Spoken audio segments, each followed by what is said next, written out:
Hello everyone, I am the narrator and I am here to help you today. I know you use this video to fall asleep. So before that, like the video and subscribe to the channel. Also, where are you from and what time are you watching now? Get comfortable and relax the darkness. Here isn't like city darkness in the city. Darkness is diluted, polluted with the glow of streetlights and neon signs. Here on this isolated farm, nestled between rolling hills and dense forest, darkness is absolute. It's a living thing that breathes and shifts and watches. I know this because I felt its eyes on me. Since the day I arrived, at first I thought it was simply the adjustment to rural solitude after years of urban chaos. The photographer in me appreciating the stark contrast. Now I understand that I was never truly alone here. Something waited for me, has always been waiting, and the photos I've taken are proof that I'm not imagining things. Nobody believes me yet. Soon they won't have a choice. I purchased the Blackwood Farm property 3 months ago, seeking isolation to complete my photography book on abandoned rural architecture. After 15 years of cramped apartments and crowded streets in Chicago, the sprawling 40-acre property with its dilapidated 19th century farmhouse seemed perfect. My agent thought I was having a midlife crisis at 38. My ex-wife called it typical Martin escapism. Perhaps they were right, but the price was absurdly low, and the realtor's nervous demeanor when showing me the property only intrigued me more when I asked why the previous owners had left. She muttered something about family troubles and a desire to move closer to the city. The way her eyes darted toward the tree line told me there was more to the story. I didn't press her. The isolation was exactly what I wanted. No neighbors for miles, spotty cell reception, and landscapes untouched by modern development, perfect for an artist seeking inspiration and escape. The first week passed uneventfully as I settled in, cleaning decades of dust from the creaking floorboards and replacing broken windows. I set up my darkroom in the basement, enjoying the irony of developing film. In the gloom beneath a house that had witnessed over a century of history, the problems began subtly on the 8th night. I was reviewing negatives when I first heard it. My name whispered so faintly I thought it was just the wind slipping through cracks in the foundation. Martin, a soft exhalation, almost reverent. I ignored it, blaming my imagination and the unfamiliar night sounds of the countryside, but it came again, slightly louder. Martin, I searched the house room by room with my flashlight, finding nothing but dust motes floating in the beam. In the following days, I immersed myself in work, photographing the weathered barn, the overgrown fields, the gnarled oak trees that formed a natural boundary along the eastern edge of the property. Through my viewfinder, I occasionally caught glimpses of something just out of focus, a blur of movement at the periphery, a shadow where no shadow should be. The developed photograph showed nothing unusual, and I dismissed the occurrences as tricks of light or wildlife. Then the whispers became nightly visitors. Always my name, always when I was alone in the dark, sometimes from the hallway outside my bedroom, sometimes seemingly from inside the closet. I installed motion-activated cameras throughout the house, convinced that the farmhouse's reputation had attracted local teenagers playing pranks. The footage showed nothing but empty rooms yet. The whispers continued, increasingly insistent. My sleep deteriorated, bags formed under my eyes, and my hands began to tremble slightly when adjusting my camera settings. I told myself it was sleep deprivation. Nothing more. The isolation I had craved now felt oppressive. The silence between whispers stretching like over-tightened piano wire.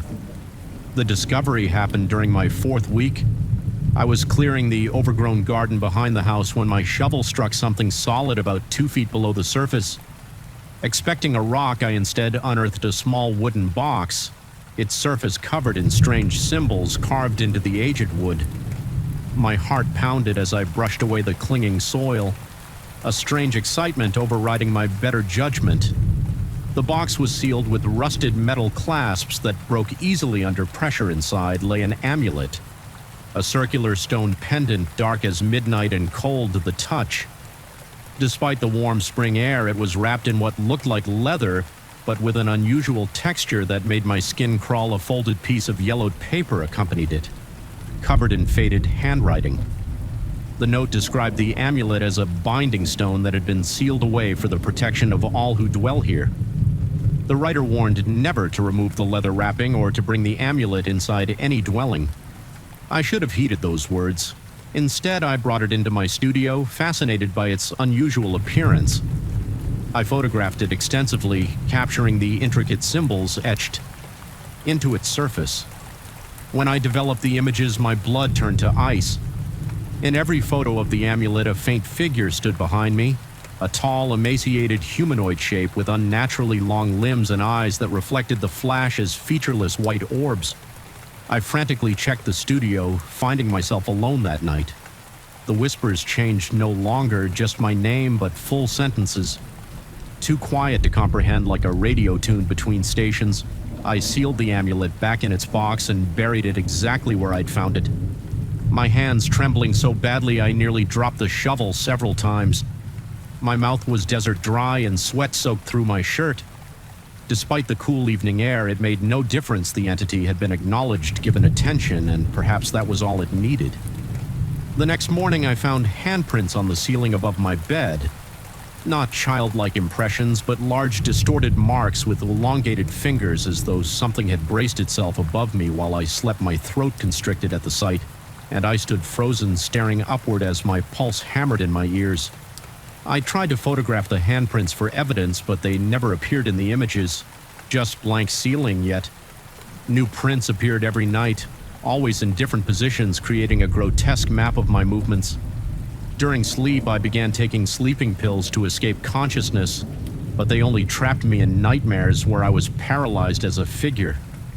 With white eyes crawled across my ceiling after 6 weeks at Blackwood Farm. I developed my latest landscape photos and discovered the figure had followed me outdoors. It stood at the edge of every frame, sometimes half hidden behind trees, sometimes boldly in the open fields, but always staring directly at the camera with those empty white eyes. The rational part of my mind crumbled a little more with each new photograph. One afternoon, I contacted the previous owners, tracking them down through county records. The elderly woman who answered sounded resigned when I introduced myself as the new owner of Blackwood Farm. When I described what I'd been experiencing, she didn't express surprise or disbelief. Instead, she asked if I'd found anything buried on the property. Her family had owned the farm for generations. She explained serving as caretakers rather than mere farmers. They had maintained certain boundaries and followed specific rituals passed down through generations to keep it contained. The amulet, she told me in a voice barely above a whisper, was one of several binding objects that kept the entity from fully materializing by removing it. Even temporarily, I had weakened the barriers when I asked what exactly I was dealing with. She fell silent for so long, I thought the call had dropped. Finally, she said they never gave it a name for fear of making it stronger, but local indigenous peoples had called the land the Watching Place. Long before white settlers arrived, she refused to return to the property but suggested finding the remaining binding objects: a silver mirror buried near the well, a box of bones beneath the oldest oak tree, and a jar of preserved herbs inside the north wall of the barn. These items, properly arranged, might restore the weakened boundaries. I spent days searching my camera, always ready, documenting my efforts. The entity appeared in more photographs each time, closer, more defined. In the most recent images, I could make out the texture of its skin like bark stretched over bone and the unnatural angle of its joints. My dark room became a gallery of horror, a visual record of its approach. The mirror was where she'd said tarnished but intact. The box of bones proved harder to locate, the old oak having spread its roots widely over decades. The herb jar remained elusive. Despite my tearing apart sections of the barn wall, leaving my hands splintered and bleeding. Last night I woke to find my bed surrounded by wet footprints too large to be human, leading from the hallway to my bedside and back. My chest constricted as I followed them, my flashlight beam trembling across the hardwood floors. They led to the basement door, which stood open despite my having locked it before bed. In the dark room, I found all my photographs altered. The entity no longer lurked at the edges. It had been edited out entirely. Instead, every image showed me, but with subtle wrongness, my eyes completely white, my limbs too long, my fingers distorted. A message was scratched into the developing table. My heart slammed against my ribs as I backed out of the room. The house felt different, the air thicker, resistant to my movements. I rushed outside in my night clothes, the cool night air raising goosebumps on my arms from the safety of my car. I watched the farmhouse, its dark windows like empty eye sockets. Nothing moved inside or out, yet I felt observed from every direction. I drove to the nearest motel and haven't returned since it's been 24 hours. My rational mind suggests calling the police, reporting a break-in, having the property searched, but what would they find? Handprints on the ceiling. Edited photographs they would attribute it to stress isolation. Perhaps a mental breakdown as I write this account in this anonymous motel room. I keep checking the mirror, terrified of seeing white eyes reflected back at me. My camera sits unused on the table. I can't bear to look through its viewfinder. What might be waiting on the other side, watching me frame the shot? The elderly woman called again this morning, asking if I'd restored the bindings when I admitted I hadn't found all the objects. She hung up immediately. My phone hasn't worked since I should flee further, perhaps leave the state entirely. Yet something pulls me back toward Blackwood Farm, a compulsion I can't explain. I feel incomplete, as though I've left part of myself behind, or perhaps something else has filled the void. The whispers continue even here, no longer coming from outside, but seeming to originate from within my own mind. Tonight I'll return to finish what I started. I need to find the herb jar, complete the binding ritual. I've studied the photographs obsessively, noting how the entity's position shifted over time, how it moved from background to foreground, from outside to inside, from the periphery of my life to its center. There's a pattern there, a message in its methodical approach. But one detail haunts me more than any other in the very first photograph, where it appeared standing behind me as I held the amulet. I now notice something I missed before: the shadow it cast on the wall behind it. Doesn't match its form. The shadow is mine. I don't know what waits for me at Blackwood Farm. Perhaps the entity, perhaps answers, perhaps both. What I do know is that I can't escape it by running. Whether it's a supernatural presence or a manifestation of my own fractured psyche, it has marked me, claimed me. The binding ritual might contain it again, or it might be too late as I pack my camera. I can't help myself. The photographer in me needs to document whatever happens. I catch my reflection in the motel mirror for just a moment. My eyes look unusually bright, almost white in the dim light. Must be a trick of perception. Must be the sun is setting. Time to return to Blackwood Farm. Time to face the watcher in the fields. Story 2, the first night I heard it play, I knew something was wrong, a tinkling melody that shouldn't exist anymore. Notes hanging in the air like ice crystals, sharp and lingering. Long after they should have faded, the music box had been silent for days after I brought it home from Grandpa's estate, its gears presumably frozen with age. But at 3:17 a.m. it decided to wake up, and so did something else. I inherited my grandfather's house 3 weeks ago, a modest 2-story Victorian on the outskirts of Millfield, the kind of place that cacks in size with the changing seasons. My grandfather was a watchmaker by trade, a collector of timepieces and mechanical curiosities. By passion among his possessions was an ornate walnut music box, its surface carved with intricate patterns of leaves and vines that seemed to shift in the right light. Inside, a small brass cylinder studded with tiny pins rotated when wounded, plucking delicate metal tines to create a haunting melody. I couldn't quite place the lawyer who handled the inheritance, mentioned nothing unusual about the house or its contents. Just the standard paperwork keys handed over with professional courtesy, and a brief mention that my grandfather had requested I take special care of his collection. I moved in 2 days later, setting up my home office in the spare bedroom and leaving the master bedroom untouched. Something about sleeping in a dead man's bed felt wrong, especially since I barely knew him. Childhood visits had been rare, and in adulthood they became almost non-existent. The last time I saw him was 5 years ago at a family reunion. He seemed distracted, distant, his fingers constantly tapping out rhythms on the tablecloth. I placed the music box on the mantel in the living room alongside some of his pocket watches and a few framed family photos. The first few nights passed uneventfully as I settled in. working remotely during the day, exploring the house and surrounding property in the evenings. In the corner of the living room sat an old wooden rocking chair that I assumed was my grandmother's, though she had passed long before I was born.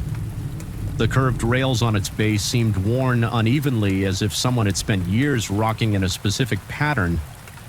I tried it once, but found it uncomfortable, the back too straight, the seat too hard on the fourth night.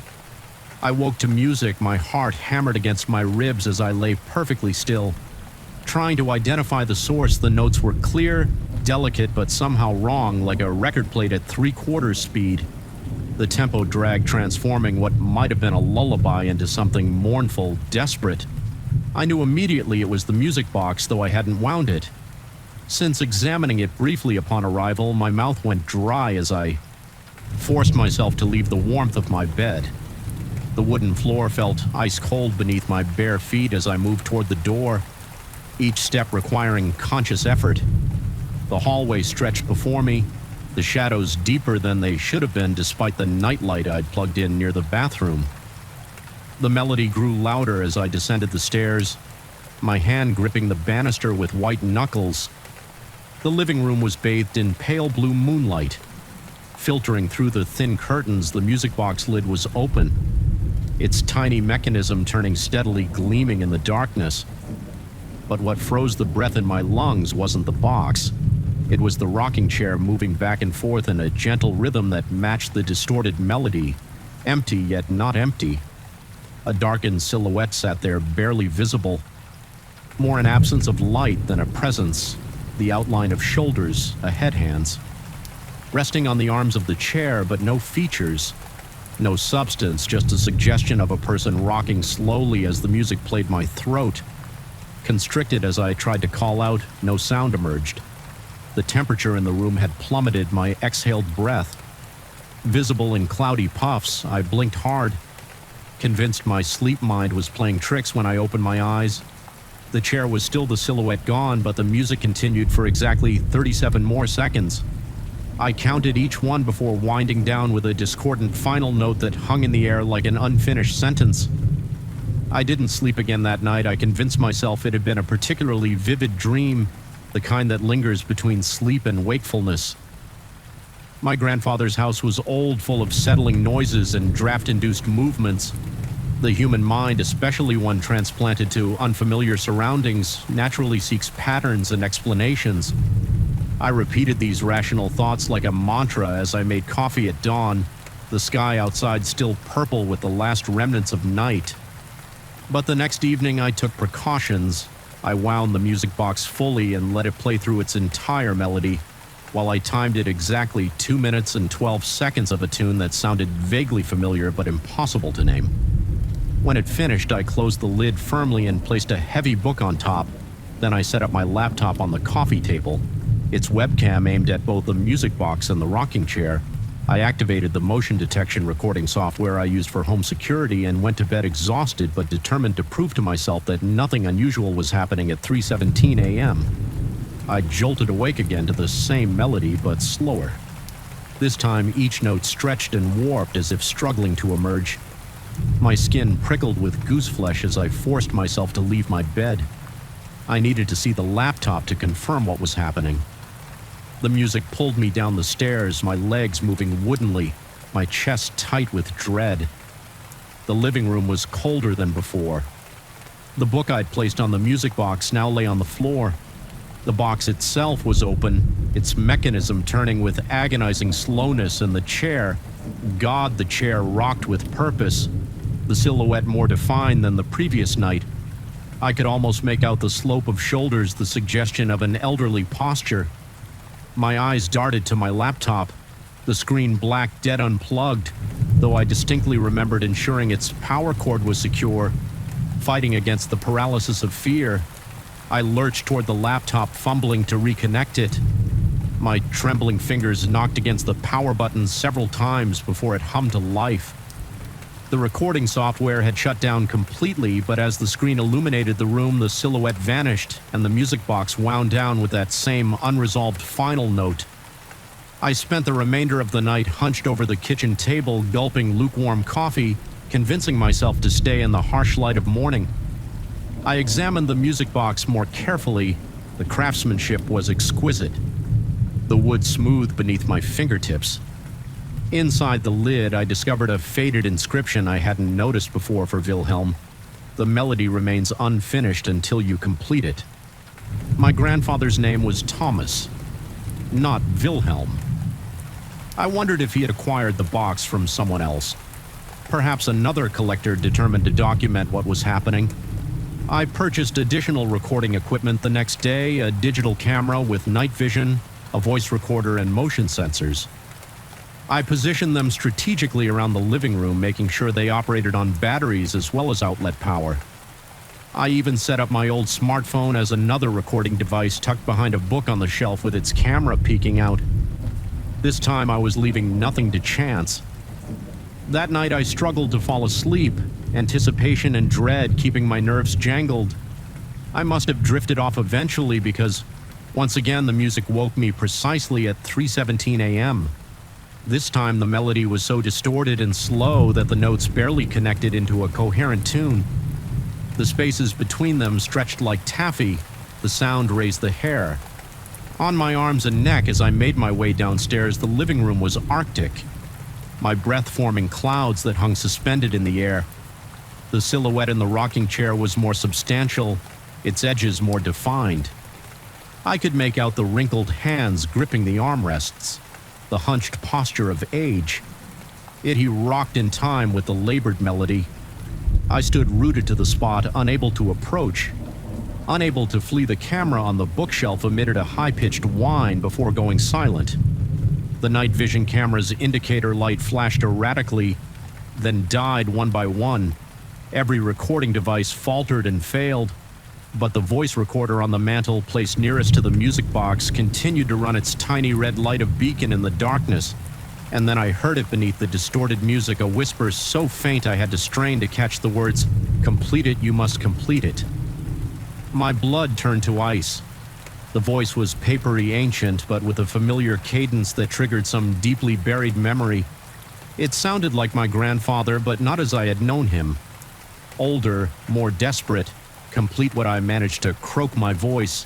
Barely audible over the slowing notes of the music box, the silhouette's head turned slightly toward me, though I still couldn't make out any features in the darkness. The rocking slowed the melody. "It's unfinished. I never... The music box wound down, the final note hanging incomplete in the frigid air as it faded. So did the silhouette, dissolving like smoke until the rocking chair stood empty once more. The next morning, I retrieved the voice recorder with shaking hands. Every other device had malfunctioned cameras showing only static motion sensors, triggering false alarms throughout the night. But the voice recorder had captured something when I played it back. Beneath layers of electronic hiss and interference, those same words emerged. "Complete it, you must complete it." I spent the day researching music boxes, specifically those with inscriptions. Referencing unfinished melodies, I found nothing conclusive. Just forum threads about collector's items and antique valuations. By late afternoon, I was poring over my grandfather's personal papers, which I had boxed up but never properly examined. Among them was a thin folder containing correspondence with a German craftsman named Wilhelm Schreiber. The letters, dating back to the 1970s, discussed the commission of a custom music box with a specific melody. The final letter from Schreiber, dated a month before his reported death, mentioned that the music box was nearly complete, but that the melody required the final sequence, which would be provided upon delivery as agreed. A note in my grandfather's handwriting at the bottom of the page read simply, "Never received final sequence. Wilhelm died before completion." My skin prickled as connections formed. My grandfather had commissioned the box from a man named Wilhelm, the same name in the inscription, but Wilhelm had died before providing. The complete melody had my grandfather somehow acquired the box anyway, and was the unfinished nature of the melody. Somehow keeping Wilhelm tethered that night, I placed the music box on the coffee table directly facing the rocking chair. I left all lights on and sat in a chair opposite, waiting at precisely 3:17 a.m. Despite not being wound, the box began to play. The melody started normally this time, but as it progressed, it slowed and distorted. Just as before, the lights flickered, dimmed, then stabilized at a fraction of their brightness. The silhouette appeared in the rocking chair more solid than ever. I could make out the features, now an elderly man with a deeply lined face, spectacles perched on a thin nose, white hair combed neatly to one side. He looked directly at me, his expression one of profound sorrow and yearning. "You have his blood." The whisper came clearer now. "You can finish what he couldn't." My mouth was desert dry, sweat beading on my forehead despite the bone-deep chill. How? I managed to ask, "How do I complete it?" The figure gestured toward the music box. "Listen, remember the final sequence? It came to him in dreams, but he refused, too afraid of what it would unlock." The rocking chair creaked rhythmically, the sound merging with the distorted melody in a hypnotic pattern. I found myself leaning forward, straining to understand the music, to hear what was missing. As I concentrated, something stirred in my memory, a tune my grandfather used to hum when I was very young. During those rare visits, 5 notes, always the same sequence over and over as he worked at his watchmaker's bench. Without conscious decision, I began to hum those notes, my voice quavering in the hushed room. The music box's melody paused as if listening. Then, to my astonishment, its mechanism adjusted, adding those exact notes to the sequence before continuing. The melody transformed, no longer distorted or slowed, but flowing with a haunting beauty that brought unexpected tears to my eyes. The silhouette in the rocking chair seemed to brighten slightly, the sorrow in his expression giving way to something like peace. At last he whispered, "After all these years, thank you." The music played through. Once more complete now, the final notes resolving the tension that had hung unfinished for decades as the last note faded. The silhouette smiled a gentle, grateful expression and gradually dissolved, not into darkness this time, but into soft light that lingered briefly before fading entirely. The music box closed itself with a soft click. The temperature in the room gradually returned to normal. I sat motionless, my heart pounding, trying to process what had just occurred. After some time, I cautiously approached the now silent box, opening the lid. I found the inscription had changed. It now read simply, "Melody complete, Wilhelm rests." I've kept the music box, though it never again plays on its own sometimes. When the house feels particularly empty, I wind it manually and let the completed melody fill the rooms. The rocking chair remains still its occupant, presumably at peace. But on certain nights, just as I'm drifting to sleep, I could swear I hear my grandfather's voice humming those 5 notes that completed the sequence. A reminder that some compositions require generations to perfect, and some obligations transcend death itself. Story 3, from the first time I heard it, I dismissed it as the building settling old places make noises, they breathe and creak, especially at night when the temperature drops. The Hartwick Hotel had stood since 1924, its marble floors and ornate crown moldings witnessing nearly a century of human activity. But working night security in a historic building meant getting used to the sounds of emptiness, the peculiar acoustics of abandoned grandeur. What I couldn't explain away was the faint saxophone that drifted through the third-floor corridor at precisely 2:17 a.m. on a Tuesday night in October, or the unmistakable clink of crystal glasses that followed. My name is Michael Donovan, and after 15 years as a beat cop in Chicago, I took this security job thinking it would be peaceful. A quiet transition into eventual retirement. The Hartwick was being renovated into luxury apartments, but construction had stalled. Due to permit issues and historical preservation concerns, my job was simple patrol. All 8 floors, twice per shift, monitor the security cameras and ensure no one entered the building without authorization.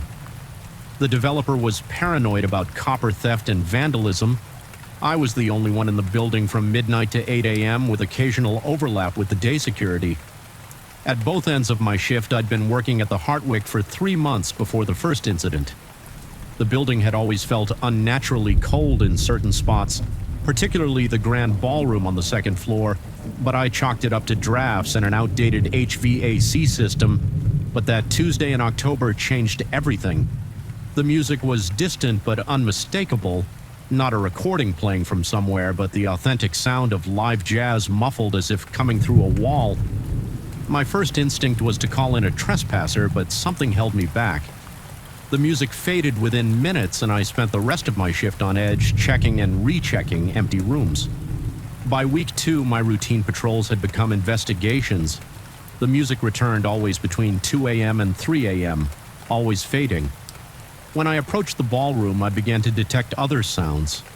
The low murmur of conversation, occasional bursts of laughter, the distinct shuffling of dancing feet.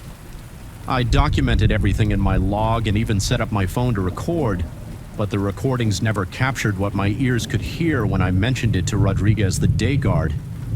He laughed it off. The building was playing tricks on my mind. He said night shifts did that to people.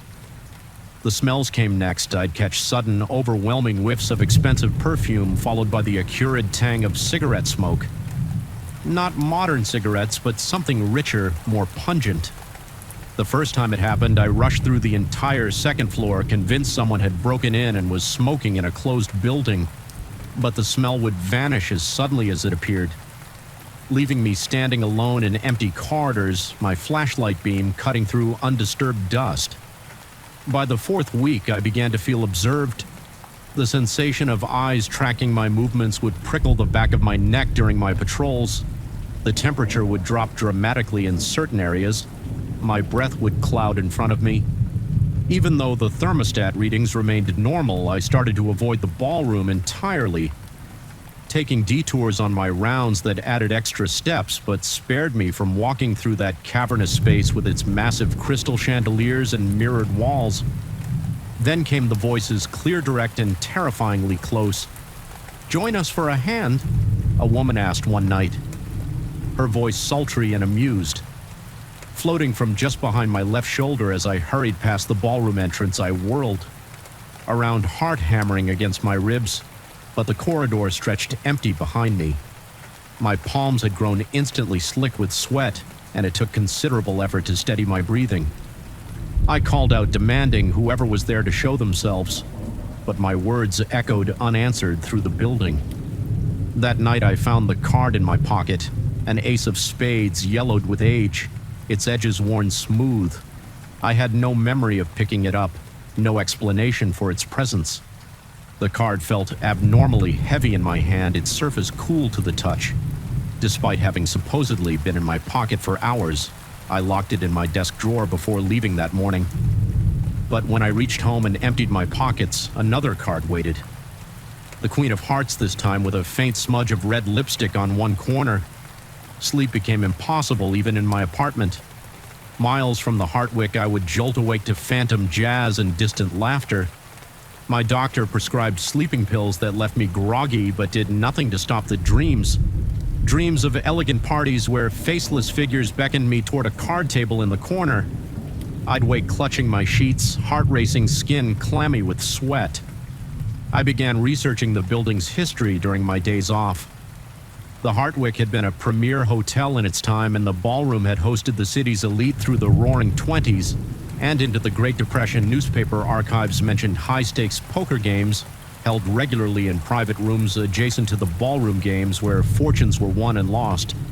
In single nights, several articles alluded to a particular game in November 1932 that ended in scandal. Though details were frustratingly vague, one player, a banker named William Price, had allegedly accused others of cheating before disappearing. His body was never found, but the reporters strongly implied foul play. The cards continued appearing in my pockets, never the same one twice, building a partial deck. I tried locking them in my desk in my locker, even throwing them in the dumpster behind the building, but somehow they always returned to my possession. Rodriguez began to look at me strangely when he'd catch me talking. Apparently to myself during shift transitions, I'd be responding to comments, questions, jokes that only I could hear.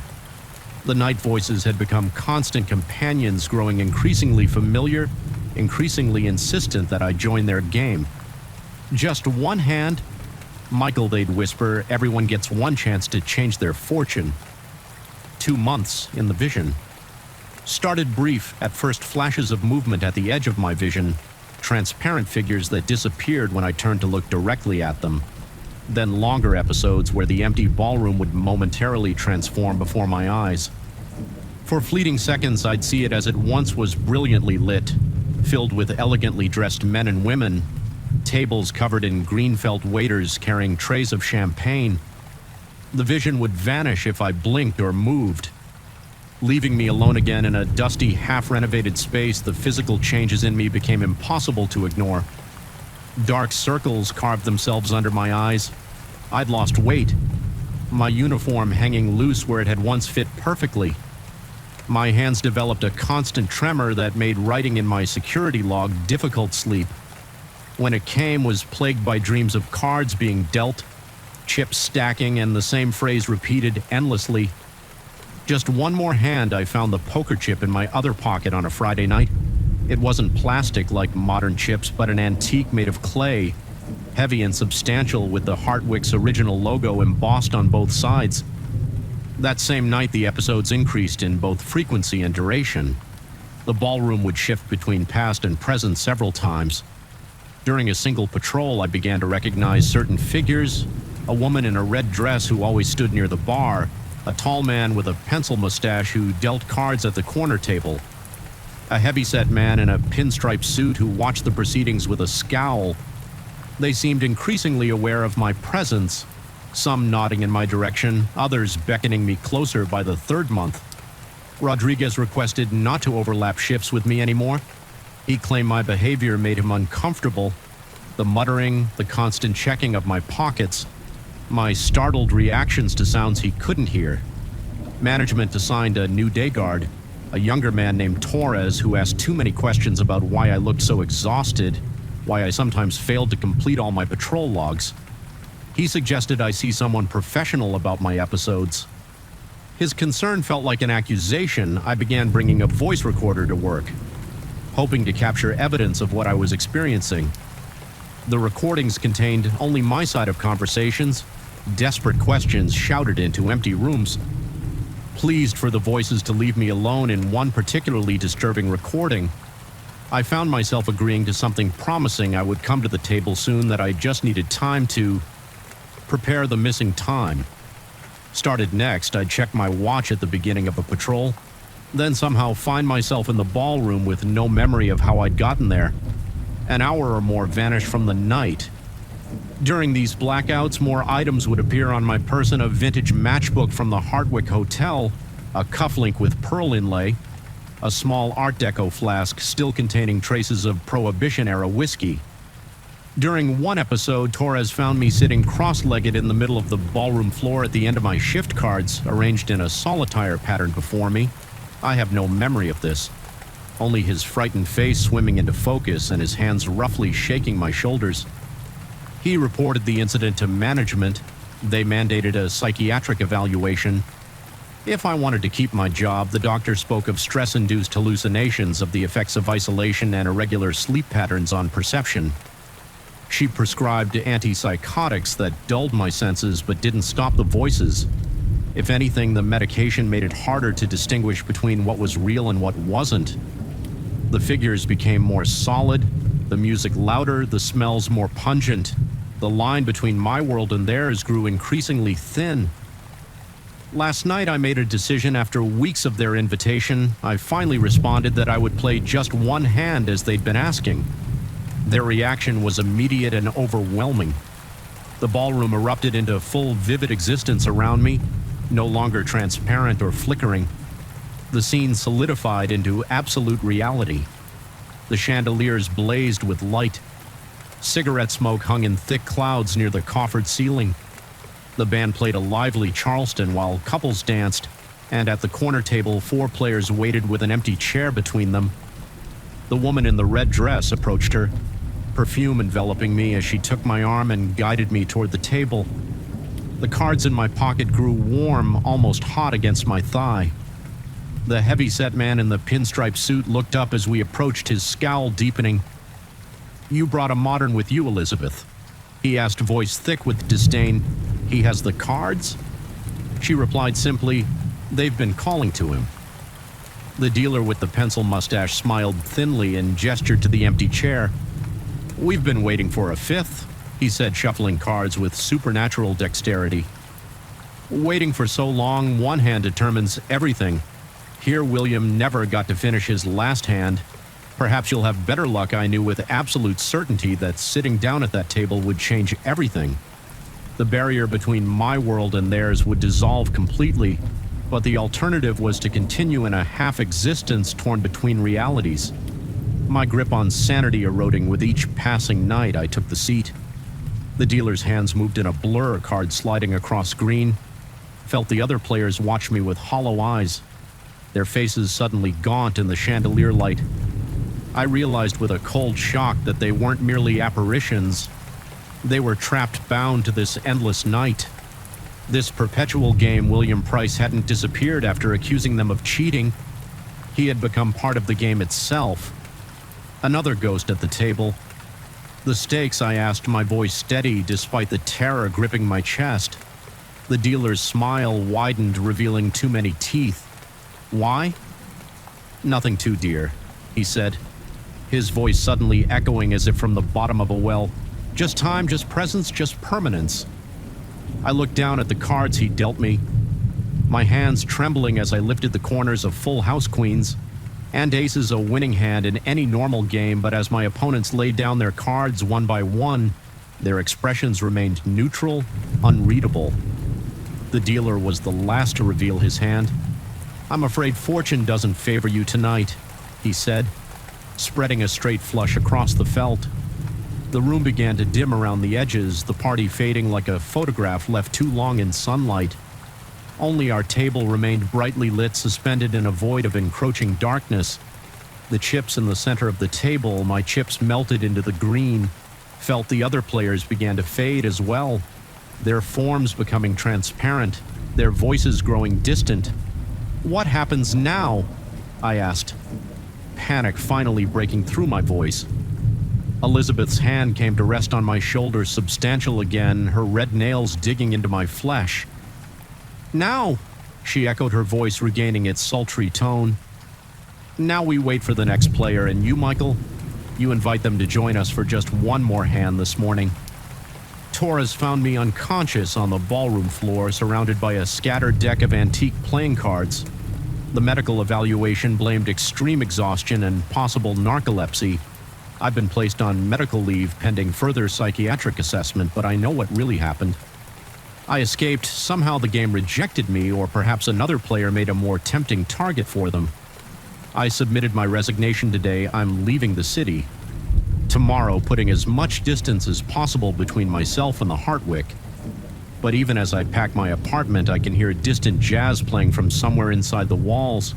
And in my pocket, a new card has appeared, the Jack of Spades, with a message scrolled in faded ink across its face. You left too early. The game isn't finished. I don't know what happens to those who walk away from the table at the Hartwick, but I suspect with growing dread that I'll soon find out some games once started can never truly end story 4.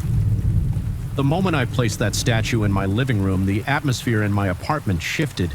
I could almost feel the air turn stale, as though every window had been slammed shut and sealed from the inside.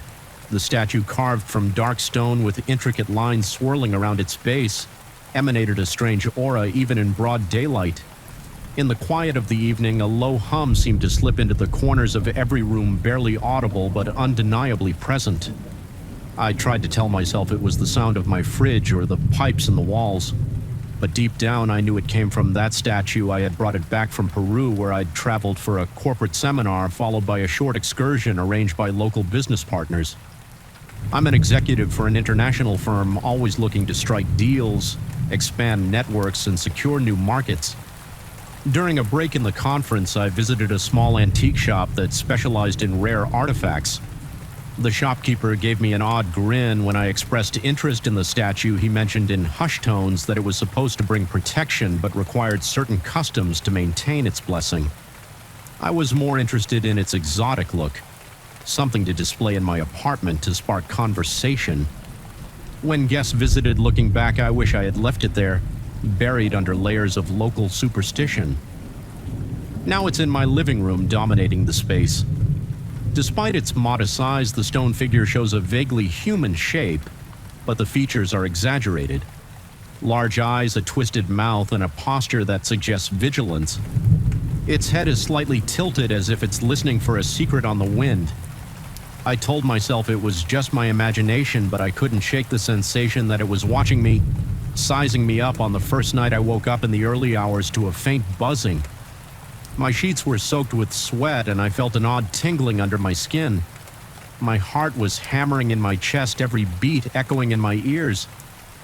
I sat up trying to calm my breathing and realized a wave of nausea was creeping through my gut. It was the kind of uneasy feeling that makes your whole body tremble, not from cold, but from raw, unexplainable dread. I forced myself to get out of bed and check the apartment. Every step felt heavier than the last, and a thin layer of goosebumps spread across my arms in the living room. Nothing seemed disturbed, but the statue was hard to ignore under the dim glow of a street lamp filtering through the window. I could have sworn it was angled differently. The hum had stopped leaving the apartment in suffocating silence. I stood there for a moment trying to catch my breath. My mouth had gone dry and my throat felt tight. Reason told me the statue hadn't moved, but a primal part of my mind screamed. Otherwise, eventually exhaustion overcame me and I headed back to bed. I dreamed of strange figures dancing in a circle around a bonfire, chanting words I didn't understand. The statue was there, looming in the center as if controlling the entire scene. When I woke up in the morning, my left forearm was riddled with fresh scratches, thin red lines as if something small and sharp had rat across my skin. My first thought was that I must have tossed and turned, scraping my arm against a rough corner of the nightstand, but the pattern didn't match. Each scratch was parallel, deliberate.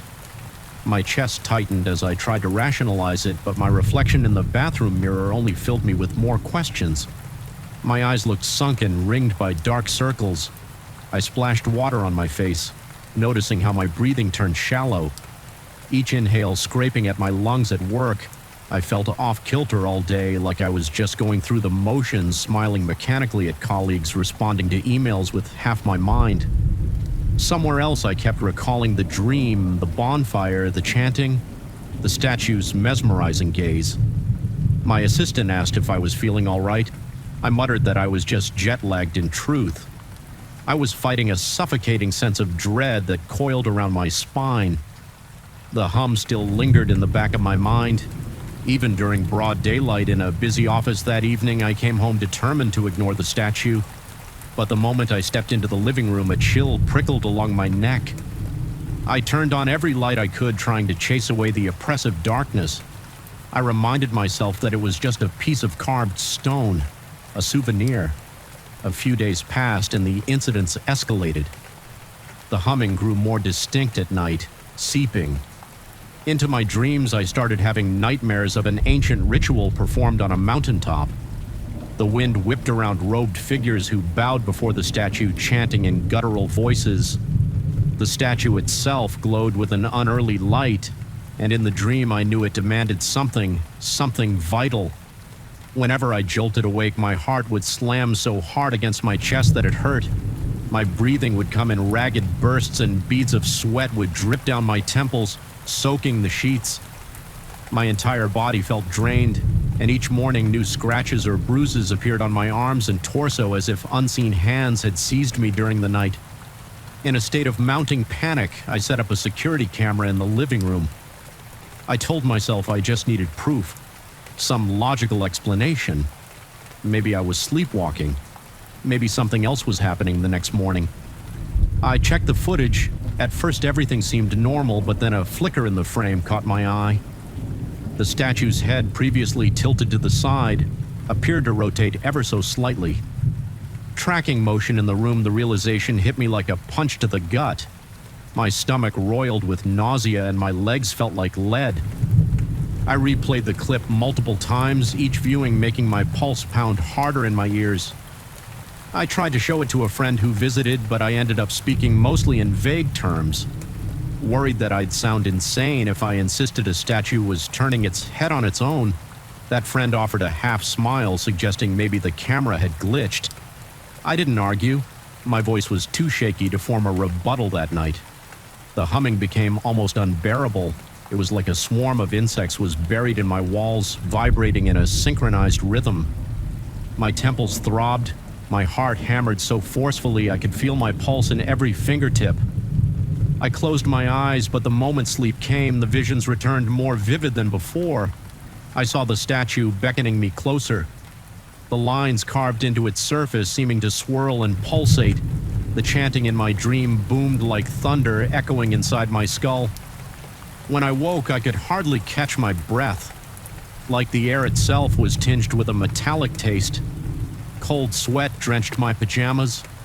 My limbs trembled from the overload of adrenaline, desperate for any kind of relief.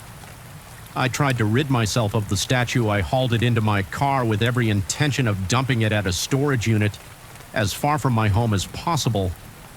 The entire drive I felt as though something was looking over my shoulder from the back seat. My skin crawled and goosebumps traveled from my neck to the base of my spine. The statue didn't make a sound, but I swore the humming lingered, vibrating in my skull upon reaching the storage facility. I wrestled the statue out of the trunk, my arms shaking from effort and from raw fear. With every step, my chest grew tighter as if invisible hands were squeezing the air from my lungs. My heartbeat drummed relentlessly. I locked it away in a unit, shut the door, and rushed back to the car. Trying to calm my breathing for 2 days, I convinced myself it was over. My apartment felt emptier, and I tried to interpret that as relief. But on the third night, the hum returned louder than ever. My nightmares flooded back, accompanied by a suffocating sensation of hands gripping my wrists. I woke up screaming into my pillow, heart thrashing, a cold sweat clinging to my body. In a half-conscious haze, I stumbled to the living room there.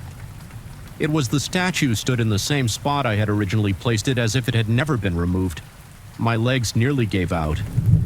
I grabbed my phone, scrolled through contacts, but my hands were shaking so badly I couldn't dial anyone. My breath came in ragged bursts, and a crushing sense of helplessness pinned me in place. There was no explanation for how it had returned. Panic turned to a feverish determination. If logical steps wouldn't work, I had to consider the possibility that this was beyond anything I'd ever faced. I remembered the shopkeeper whispered warnings about customs, the words about protection requiring a price. My mind reeled with the possibility that the dreams about sacrifices weren't just hallucinations. They were some sort of psychic imprint demanding recognition. I felt dizzy, my vision blurring at the edges. It was like the air itself pressed against me with a suffocating weight. Every nerve in my body was on high alert. I stopped going to the office. I was too on edge, too consumed by the statue's presence. My apartment became a claustrophobic maze of shadows. Every noise made me jump. Pipes creaking, wind rattling the windows, the fridge humming. My spine remained tense at all hours, like I was constantly expecting something to grab me from behind. I barely slept, and when I did, the nightmares were vicious. The statue's demands in those visions were clearer now. It needed offering some type of ritual to appease whatever force lived inside that hunk of stone. One evening, I lit every lamp, turned on the brightest lights I had, hoping to chase away the suffocating darkness that clung to the statue. Then I sat in front of it, trying to stare it down. My heart raced so violently that my chest ached and sweat beaded on my forehead. I had the fleeting urge to run to flee my own home, but I forced myself to stay put. My breath came in shallow, trembling gasps. I whispered to the statue, not quite forming coherent sentences in my desperation. I pleaded for it to leave me in peace, to lift whatever curse it had brought. My voice was shaky, hardly more than a whimper. The statue offered no reply, but the humming bore into my skull. My thoughts jumbled, and I felt my mind teetering on the brink by the time I dragged myself to bed. I was so exhausted I could hardly undress. I collapsed onto the mattress. Heart still pounding, the night passed in fragments of lucid terror. I saw myself in the same ancient ceremony from before, only now the chanting figures turned their heads toward me in unison. Their eyes glowed with intensity, and the statue stood at their center, radiating a crimson aura that made the hairs on my arm stand up. I felt that it was calling to me, demanding that I give in when I finally jerked awake. I stumbled to the bathroom, retching into the sink. My skin was damp with sweat, and I could taste bitter saliva on my tongue. My arms shook with uncontrollable tremors, and I clung to the edge of the sink just to stay upright the next day. After hours of pacing around in a panic, I decided to check the security footage again. My limbs trembled as I fast-forwarded through the night. Sure enough, at around 3:14 a.m., the statue twitched its head, turning slowly. Tracking my movements in the darkness, I saw myself walk into the living room with a kind of mechanical stiffness, as if sleepwalking, then right there on camera.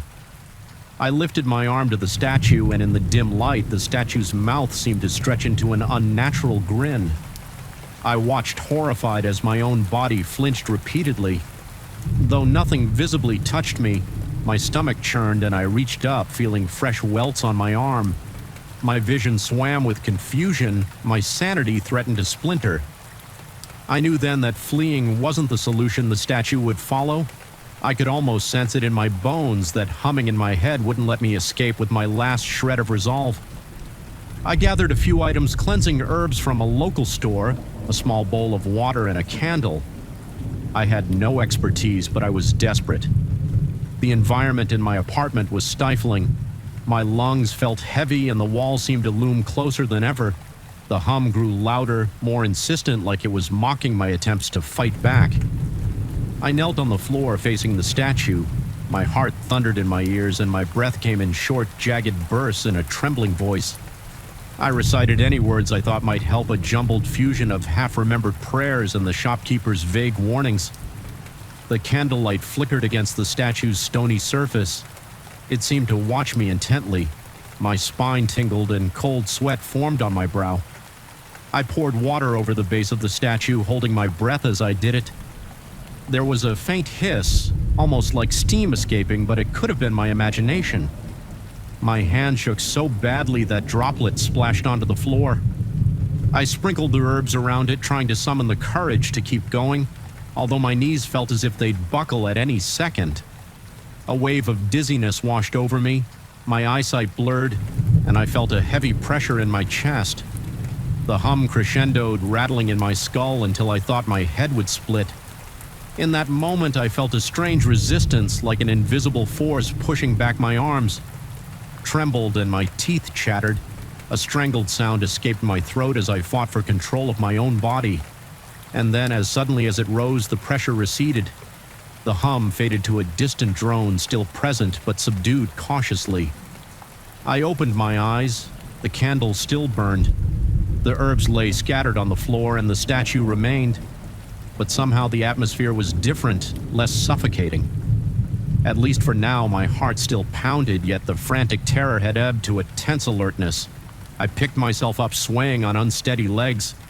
A deep exhaustion seeped into my muscles. My breath was still shallow, but I could inhale without the choking sense of doom. I stood there for a long time, muscles twitching from the intensity of what I'd just experienced. Had I performed some sort of ritual to keep it at bay, or had I merely delayed the inevitable? The statue stared back silently, no longer humming, but no less imposing. My skin crawled under its gaze, and a cold sweat continued to dampen my shirt. In the back of my mind, I realized this might never truly be over. It was as if the statue had acknowledged my attempt to confront it, and was momentarily satisfied, no longer demanding sacrifices, but not entirely relenting. Either gathering the camera's memory card, I replayed the scene of me confronting the statue. Nothing in the footage explained the surge of force I'd felt, nor did it. Captured the low hum that had plagued me. I still saw the statue move, if only slightly, but the tape was grainy and inconclusive. No one else would believe me. I had no solid evidence. Just an unshakable certainty that I was dealing with something beyond reason or science. Even now, I can't say I've found peace. The nights remain restless, and I still wake up drenched in sweat, eyes darting around the room, searching for any sign of motion. Sometimes I think I hear the hum creeping back in like a distant vibration in the walls. My fingers still tremble when I catch sight of the statue's twisted face. It's as if it's waiting quietly, biding its time. I don't feel entirely free. More like I'm sharing my space with a volatile force, one that can be pacified for a while but never fully dispelled. I keep the lights on whenever possible. I've started leaving the television running through the night, hoping the sound masks that faint buzzing. I avoid looking at the statue directly for too long, but I'm also afraid to turn my back on it. My body remains on alert, every nerve cell primed for the slightest disturbance. My heartbeat sometimes skipping a beat when the air conditioning kicks on or a branch taps the window. I'm planning to move soon, though a part of me fears the statue will simply reappear in the new place. My mind races with questions that seem to have no answers. Is this statue linked to an ancient entity, or is it merely a conduit for a force that thrives on fear? The shopkeeper hinted at a sacrifice. Perhaps I thwarted it, or perhaps I only postponed the inevitable. The uncertainty gnaws at me, corroding any sense of safety I once knew. For now, though, the humming stays low and the scratches on my arms have stopped. It's been a week since the last fresh mark, but every night before I fall into a fitful sleep, I see the swirling patterns of that old ritual in my mind's eye.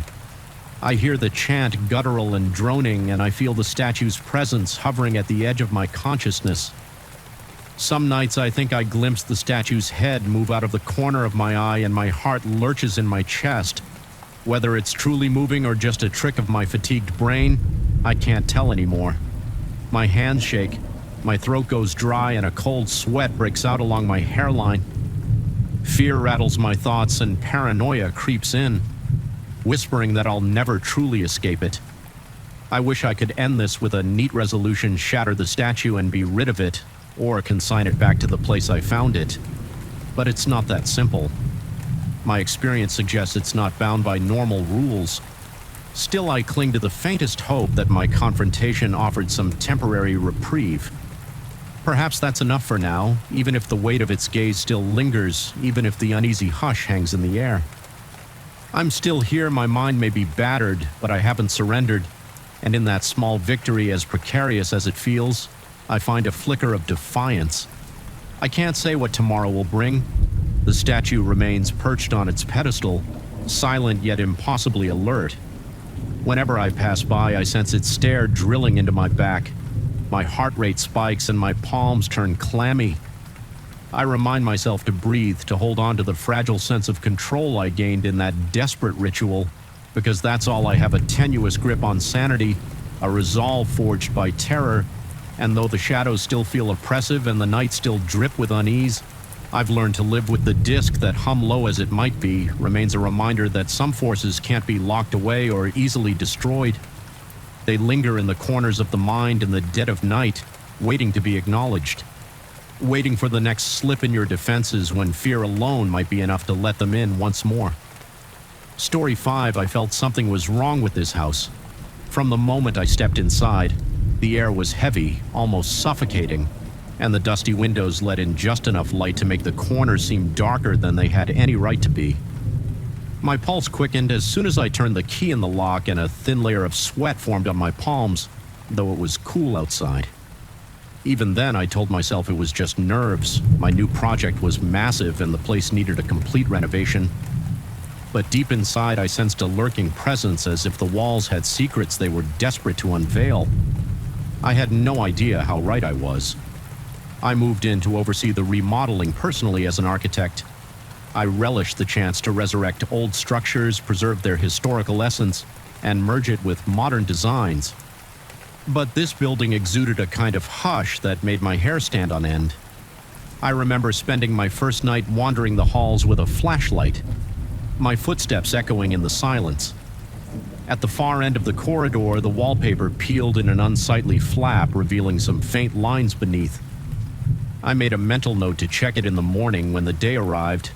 I prepared my toolbox and carefully peeled back the decaying wallpaper. What I found made my mouth go dry a symbol. Carved directly into the plaster, all sharp angles and twisted curves emerged like a scar. The lines were uneven and crudely etched, reminiscent of archaic runes I had once seen in an old library book but couldn't place precisely. I ran my fingertips over the carving, feeling its grooves, the tiny flakes of crumbling wall clinging to my skin. My heart pounded so fiercely that it throbbed in my ears. There was something deeply unsettling in the shape. No, not just unsettling, it felt wrong. I recall backing away, a wave of nausea rolling through my gut in my work. I've uncovered hidden compartments, discovered cryptic notes, even stumbled upon old diaries. Yet I'd never felt threatened by anything. I found this was different. I snapped a few photos for research and tried to forget about it for the rest of the day. But the image wouldn't leave my mind. Later that afternoon, when I closed my eyes to rest, I saw that symbol burned into my vision like a dark afterimage on my eyelids. I wanted to keep things professional, so I told myself I was overreacting. The next few days passed in a blur of structural assessments and phone calls to contractors. Yet every time I stepped into that hallway, the carved symbol drew my gaze like a magnet. Eventually, I decided to remove it. I reasoned that it would be better to replaster the wall entirely, so I scraped it away piece by piece, covering the dust with a cloth until the shape vanished. But in the process, it felt like I was stripping away something far more sinister than plaster. My teeth chattered as I worked, and I was certain without logical justification that someone was watching me from the shadows. My breathing grew shallow and the hammer in my hand trembled. Still, I pressed on, forcing myself to believe that finishing the task would banish the sense of unease. That night, I slept in the master bedroom upstairs. The wind outside barely stirred, yet I kept hearing a faint rasp against the walls like a slow, deliberate scratching. A heavy pressure settled on my chest, and I kept waking up with my heart drumming a wild rhythm. Each time I opened my eyes, I thought I saw a faint shape flicker in the dark corner near the closet. My logical side insisted it was just my mind playing tricks, a product of stress and exhaustion. I even laughed bitterly at myself trying to break the tension. But the feeling lingered that something was in the room with me, peering at me from behind that closed closet door. The first true hallucination struck me in the middle of a sunny afternoon. I was painting a test patch in the living room when I caught a glimpse of movement in my peripheral vision. I turned my head, the brush still dripping in my hand. By the doorway, I saw a figure, a human silhouette with a face that looked smeared, distorted like a painting rinsed with turpentine. My pulse hammered in my temples and my lungs seized. It was gone in less than a second, but I was left standing there, paint spattering onto the tarp. Feeling a raw jolt of fear, my fingers went numb and I nearly dropped the brush. I remember gasping for air, blinking repeatedly, and telling myself that it had to be a trick of the light. Within a week, these apparitions grew more frequent. My neighbors, who occasionally checked on the project's progress, mentioned that they sometimes saw me in the yard at night, pacing, gesturing as though locked in conversation with someone I had no memory of. These events, one morning, an older neighbor came by to see if I was all right. She said she had watched me for nearly an hour the previous evening, whispering to the empty air near the big oak tree by the fence. My stomach clenched so tightly that I had to grip the doorframe. I tried to explain that I must have been sleepwalking, but she gave me a worried look and left, clearly unconvinced my paranoia soared. I installed cameras around the house, hoping to catch any sign of these nightly wanderings. Yet every time I checked the footage, my figure appeared as a dark shape moving at the edges, sometimes glancing over its shoulder like it sensed the camera. It never faced the lens directly, never revealed my expression that only deepened my sense of dread. I found myself shaking uncontrollably when I tried to analyze the clips, searching for any clue about who or what I was talking to. But the real shock came when I decided to place a voice recorder by my bed at night. I had grown tired of my restless sleep, waking up drenched in cold sweat. My heart pounding, convinced I heard footsteps circling my bed. The first morning I listened back, there was only the sound of my uneven breathing for hours on end. Then at around 2 in the morning, a whisper, definitely not my voice, drifted through the speaker. The tongue was guttural and harsh like broken glass rattling in the throat. My blood ran cold. I turned the volume up, my breath catching painfully in my chest, and heard the faint syllables. They were words I couldn't understand. The recorder hissed, and then my own voice mumbled something in response. Equally unintelligible, it was as if I was answering something from within a dream, trapped in that half-conscious realm where logic dissolves. The next nights, the recordings became more disturbing. The foreign voice grew louder, the cadence more insistent. My answers sounded more desperate. I could hear my own breath quivering between the phrases. It was like a conversation, but it didn't align with any language. I knew I started to dread the evenings, feeling a sharp anxiety. Every time the sun dipped below the horizon, I double-checked that the doors were locked and the curtains were drawn, though I had no idea what good that would do against something intangible. My heart pounded so hard that I could feel each beat resonating in my skull, and my mouth turned so dry it felt like sandpaper. Often I caught myself standing still in the hallway, paralyzed by the thought of nightfall coming again as the days dragged on. The hallucinations in the house intensified. I saw more figures with those distorted faces lurking at the edges of my vision. They would stare from dark corners behind open doors or from the reflection in windows. My chest tightened every time I saw that warped grin or the twisted shape of their eyes. My entire body would tense. A rush of adrenaline surging through my veins, I started to sweat profusely and tremble. A persistent sense of being watched settled over me like a suffocating blanket. Sometimes I spun around, fully expecting to confront a stranger in my house, yet I always found empty air. I tried rationalizing it.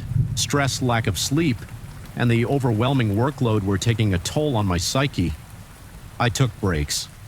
Walked around the block, forced myself to eat properly, but each night the recordings confirmed that something shared my space, something that spoke in a voice that was not mine. My neighbors kept their distance, disturbed by my odd behavior. One of them mentioned that they heard chanting from my backyard on a couple of nights. Though they couldn't make out the words, I recalled. None of it. My fear escalated into a kind of raw panic that gnawed at me in the quiet moments, leaving me with clammy palms and a near constant knot in my gut. Desperate, I researched the symbol I had removed. I combed through libraries and online forums, searching for anything resembling its design. Late one evening, after hours of fruitless scrolling, I found a cryptic reference to an ancient script said to be tied to the Watchers Beyond, described as entities that remain hidden until called forth by a specific sign. The single image I located bore a striking resemblance to the shape under the wallpaper reading. It sent a sharp jolt of terror through me. I could feel my pulse thundering in my neck, a cold sweat breaking out on my forehead. The text explained that once the mark was revealed and destroyed improperly, a doorway was essentially forced open, inviting things that did not belong in our realm. My breathing turned ragged, and I shut the book or tab, refusing to read on. I knew I had to do something about the house before it broke me completely. I began second-guessing my reality. Were these visitors illusions, or were they real? In some twisted sense, my reflection in the bathroom mirror became a stranger. My eyes were sunken dark circles etched beneath them, and my skin looked pallid. My hands shook so badly that I had difficulty shaving. Some mornings I felt as though I was unraveling a puppet dancing on the strings of some malevolent force. My mind churned with fear, and I wondered if perhaps I was simply going insane, but the marks on the audio recordings told me there was more at play than mere madness. I decided to recover the place where the symbol had been, but this time I tried to do it respectfully, following the vague hints I had gleaned from old texts. I mixed a special sealant containing salt and chalk into the plaster. I muttered half-remembered lines from the obscure references I'd read, part prayer, part incantation, though I'm not sure who or what I was trying to communicate with the entire time. I felt goosebumps rising on my arms, my breath hitching as if invisible eyes were fixed on every twitch of my muscles that night. I didn't record myself, I couldn't bear to, but I still woke up in a panic around 3 a.m, a terrified scream dying in my throat as I bolted upright in bed. I was shaking uncontrollably, drenched in sweat, my heart slamming against my ribs. My bedroom was in complete darkness, yet I sensed movement near the door, like a figure slipping away. The moment I opened my eyes, my mind screamed at me to turn on the light, but it felt like my limbs were made of lead. After what felt like an eternity, I managed to switch on the bedside lamp. The room was empty, though the air had that stale, charged quality as if someone had just been there. Over the following days, something seemed to shift. The nightly episodes in the backyard ceased.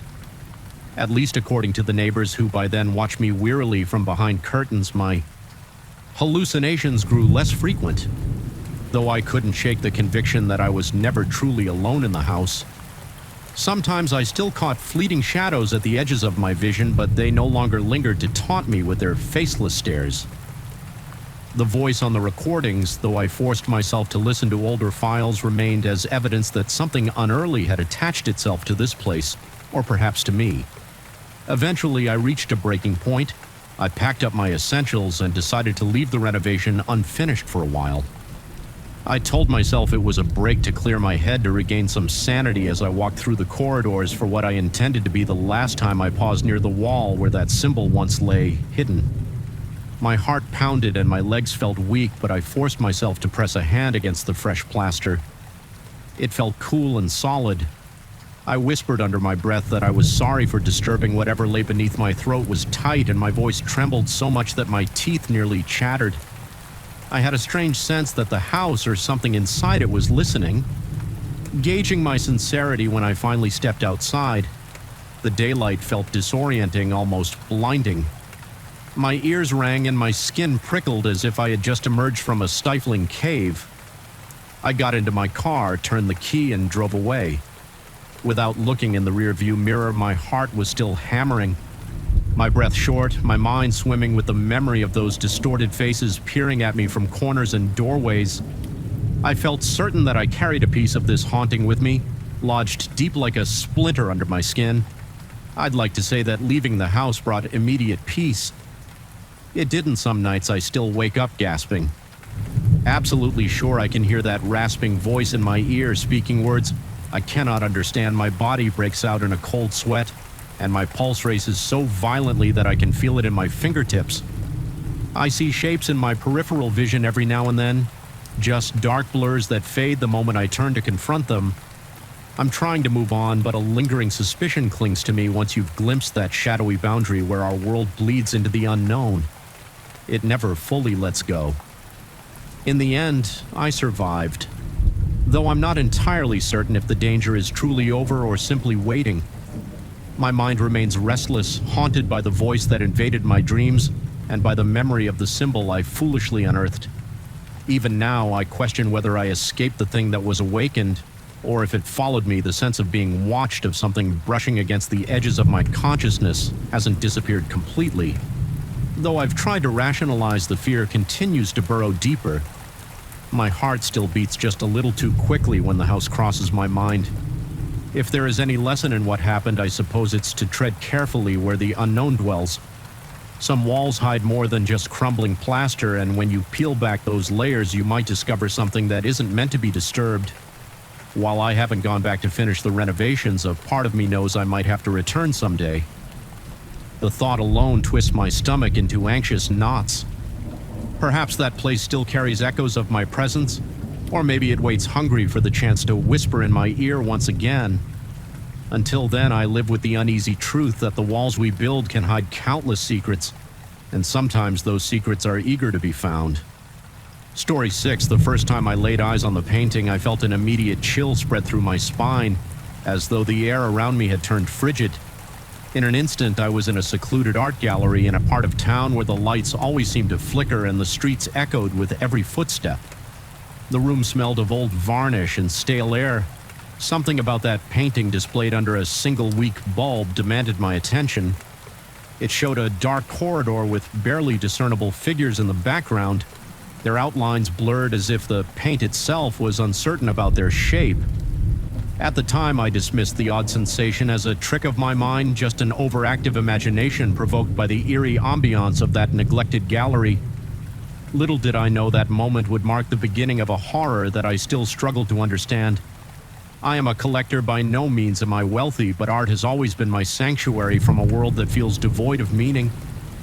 I gravitate toward works that speak to me on some visceral level, and that night the painting felt like it was speaking a warning in a language I couldn't decipher. There was no plaque, no name of the piece, just a handwritten price tag that seemed oddly low for something so captivating. I paid without question. The gallery owner didn't say much, only mentioned in a hushed tone that the artist had vanished right after finishing that particular piece. He added that many potential buyers found it unsettling. He left the rest unsaid, but I noticed a tension in his jaws. Though he was relieved to rid himself of the painting that first week, I hung it in my living room. My apartment is small with creaky floorboards and dim corners. Often my own reflection in the window at night unsettles me, but nothing had ever disturbed my peace the way this canvas did by daylight. It was almost mundane, a dark corridor, shadowy silhouettes walls that seemed to stretch out too far. But in the evening, under the soft glow of my lamp, I began to sense changes in the details, subtle ones. At first, the silhouettes moved a fraction to the right, or the corridor appeared an inch narrower.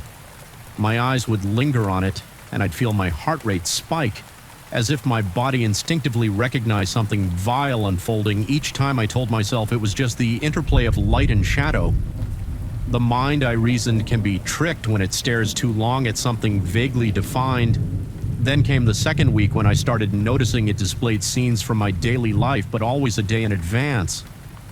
I nearly dropped my coffee mug the morning I glimpsed a faint shape in the foreground wearing the same coat I had worn the day before, except it made no sense.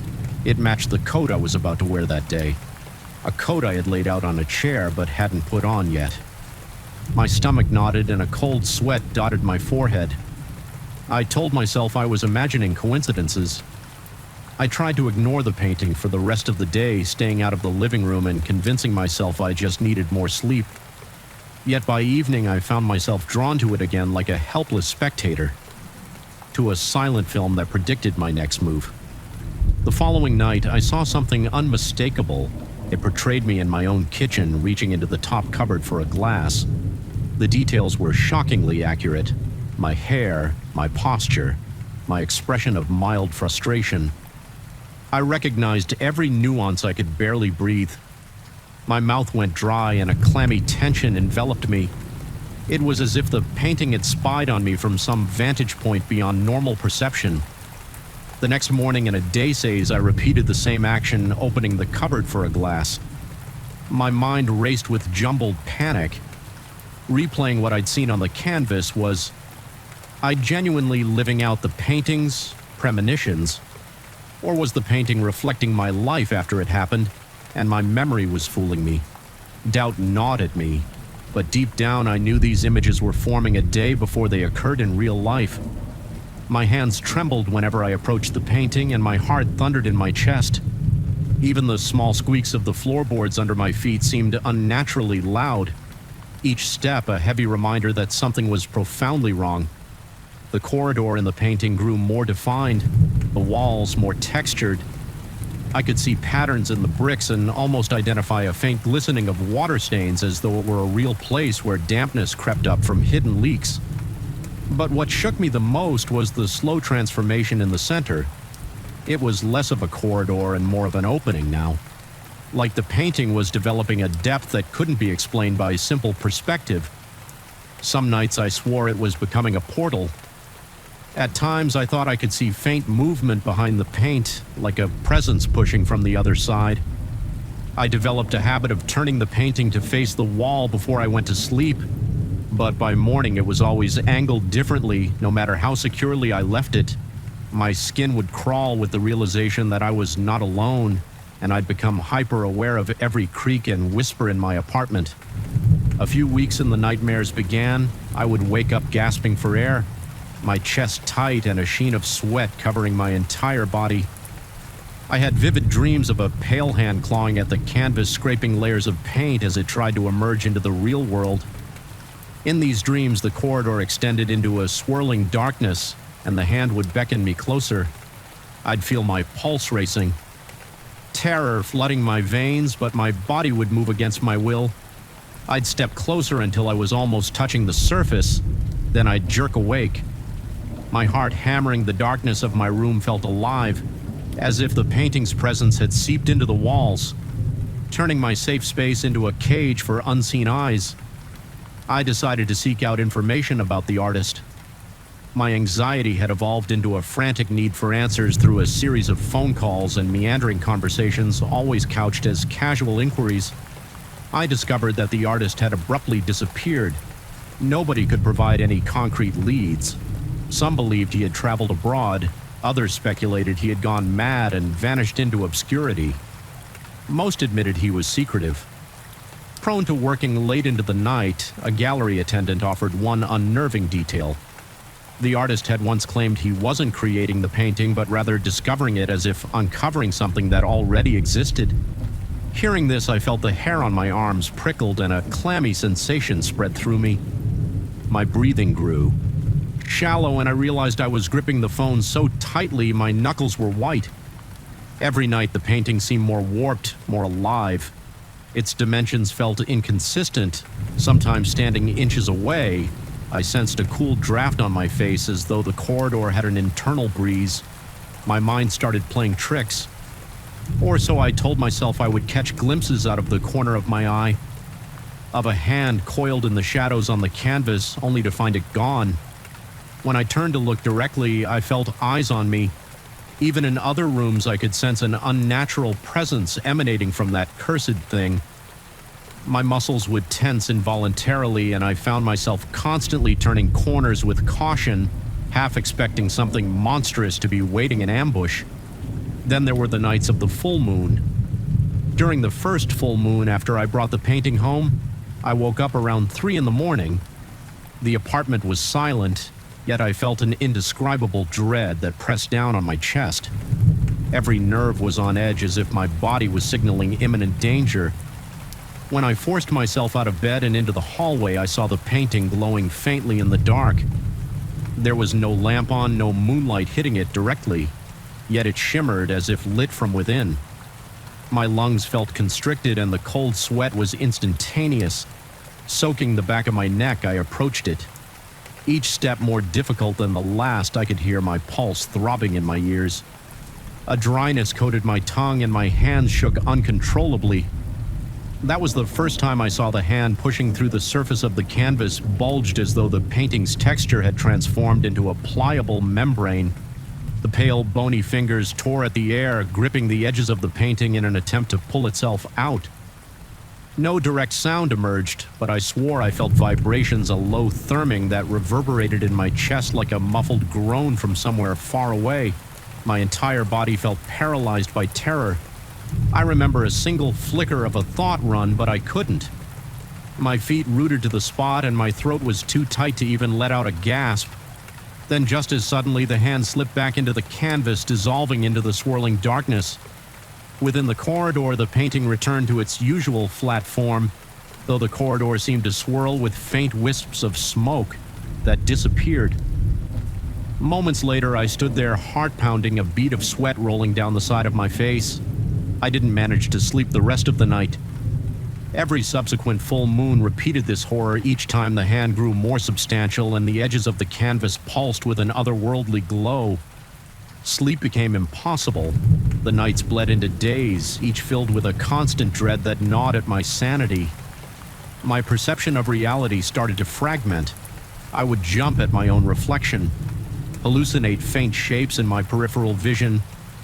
Sometimes I caught my breath in ragged gasps, my chest aching with an unshakable sense of doom. Desperate, I tried everything I could think of. I covered the painting with a heavy blanket, only to find it thrown off by the next morning as though an invisible force had ripped it away.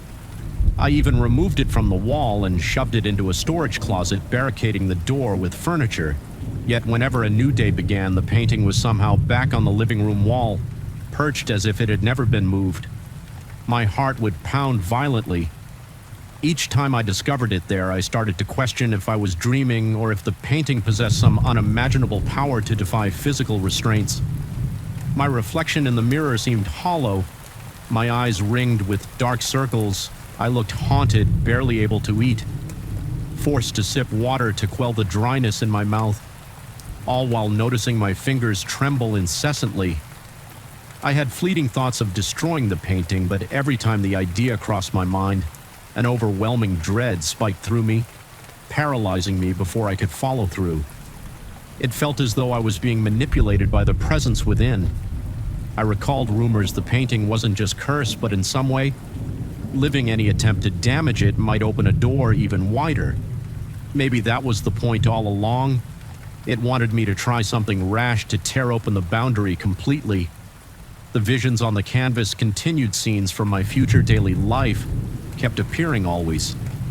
One day before they occurred, sometimes they were trivial glimpses. Me unlocking my door, me pouring cereal.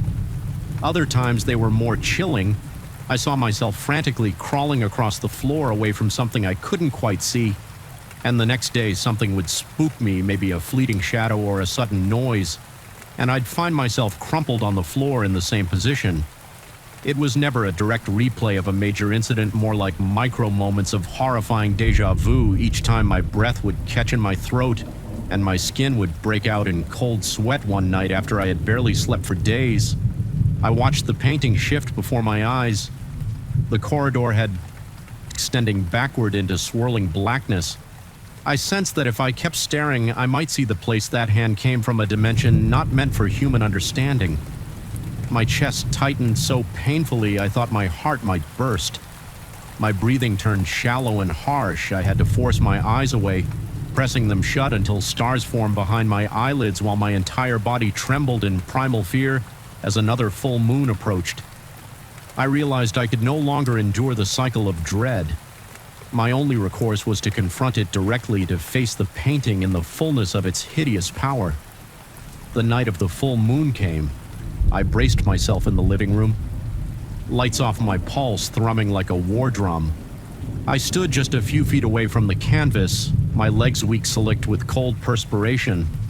A stifling hush pervaded the room. I wanted to scream, but my throat felt constricted. As the clock struck midnight, the painting glowed again, illuminating the living room with a sickly radiance. The hand emerged more defined than ever, veins pulsing along its translucent skin.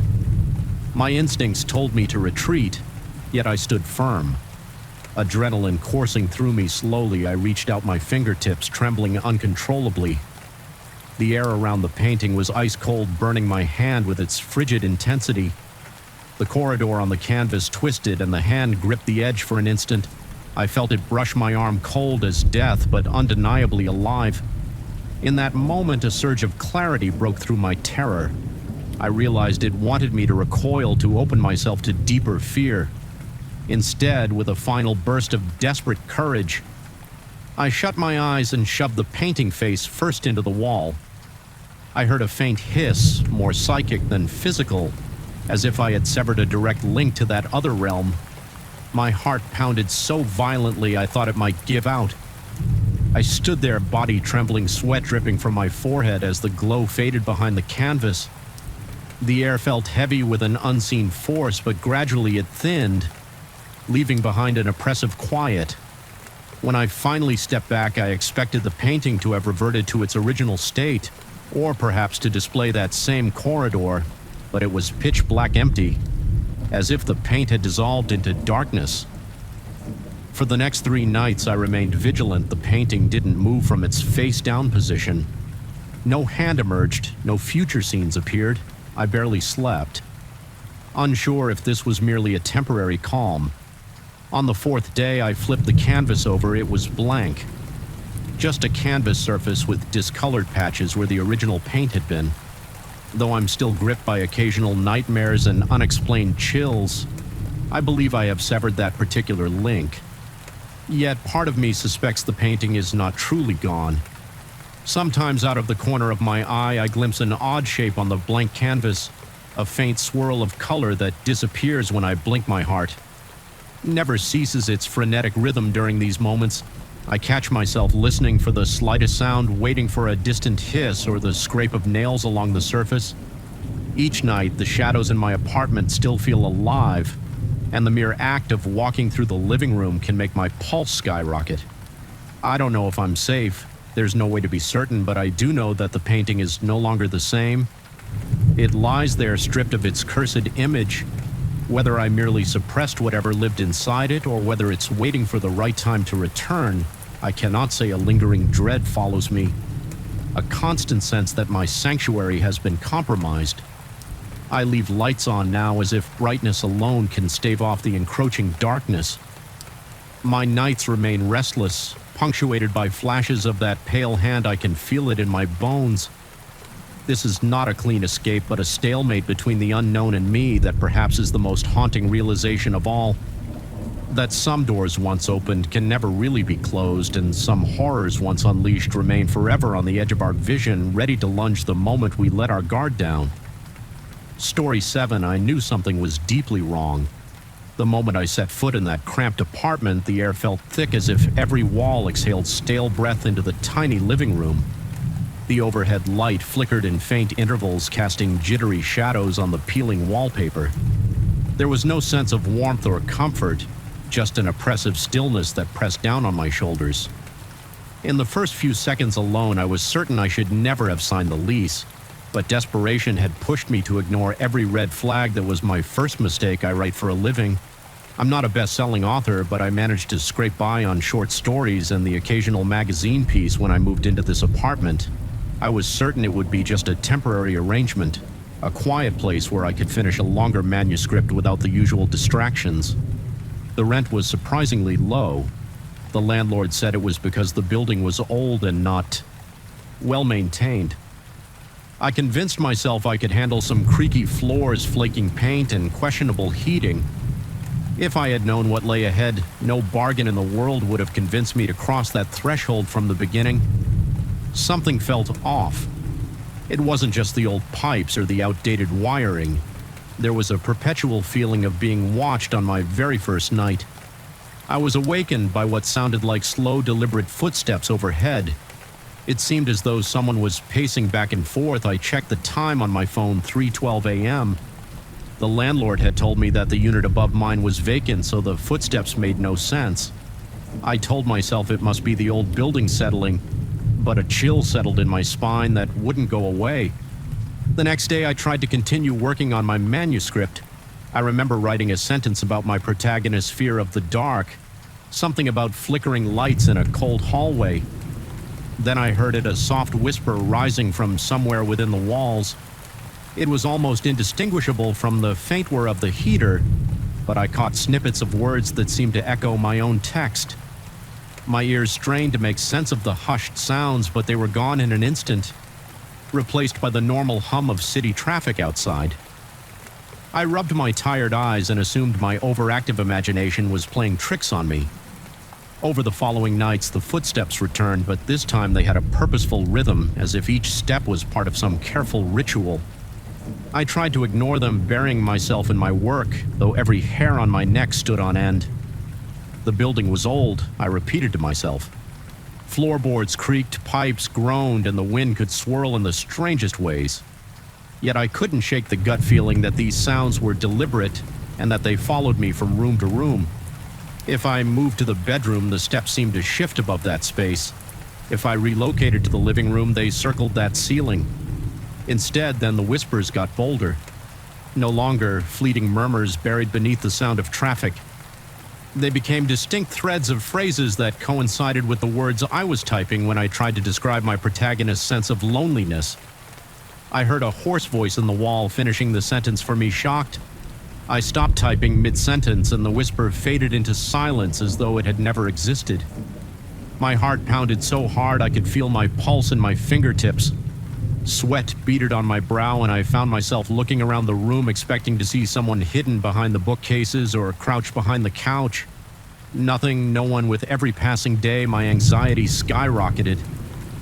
I began to dread the moment the sun went down, certain that each night would bring me closer to something I wasn't prepared to face. My breaths often came in uneven gasps, my mouth felt perpetually dry, and a tight knot of fear took permanent residence in my gut. I started sleeping with every light in the apartment turned on, even though I knew it would cost me extra on the electric bill. Illuminating the corners I thought would keep the shadows at bay, but the oppressive atmosphere only intensified under the glaring bulbs, like spotlighting a stage where I was the unwitting actor in some twisted production. One morning I approached my desk to find that the last paragraph I'd written was no longer the same. Words had been replaced and entire sentences bore a style completely alien to me. The handwriting on the page had shifted into a jagged scrawl that I could scarcely read. I stood there in numb disbelief. My stomach churned as though I'd been poisoned, and my hands turned clammy. I tried to rationalize what I saw. Maybe I had dozed off and written in my sleep, or I was under so much stress that I simply forgot making those changes. Yet the more I stared at the unusual letters, the more I was certain they were not my doing. The words seemed to sneer back at me as though mocking my confusion. I considered emailing a friend to ask if I could crash on his couch for a few days. When I tried to leave the apartment to get some fresh air, I discovered the front door wouldn't budge. I checked the locks, twisted and yanked the handle, but it was as if the door frame had swollen around the door itself. In a moment of near panic, I kicked at it only to have it remain stubbornly in place. My heart thumped wildly and my breath quickened so much that I nearly hyperventilated. I looked through the peephole, hoping to catch sight of a neighbor, but the hallway lights were off. All I could see was darkness. Eventually, I told myself I had to remain calm. I took slow, measured breaths, forcing my racing mind to find some kind of logic. I reasoned the old building must have a warped door, or maybe I had locked it incorrectly. I even contemplated contacting the landlord, but my phone refused to connect whenever I was inside. The few times I tried to call from near the window, I got no signal. My nerves felt like live wires crackling with tension. Nightfall came again, and the footsteps overhead grew louder than ever. This time, instead of that slow, methodical pacing, they skirred like frantic animals. It sounded as if multiple sets of feet were rushing around each one, heavier than the last. My pulse quickened with each thump. I sat on my couch, eyes fixed on the ceiling, half expecting it to cave in. That was when the whispers came again, more insistent. It wasn't one voice, it sounded like a chorus of them, each a soft rasp in the walls. They began echoing lines from my manuscript, weaving my words together with new phrases I'd never written. I could barely swallow. My throat felt parched, and a cold sweat trickled down my back. My fingers trembled so violently that I nearly dropped my laptop. I wanted to block my ears, but I knew the voices were already in my head. In a moment of desperate resolve, I typed on my manuscript "Stop immediately."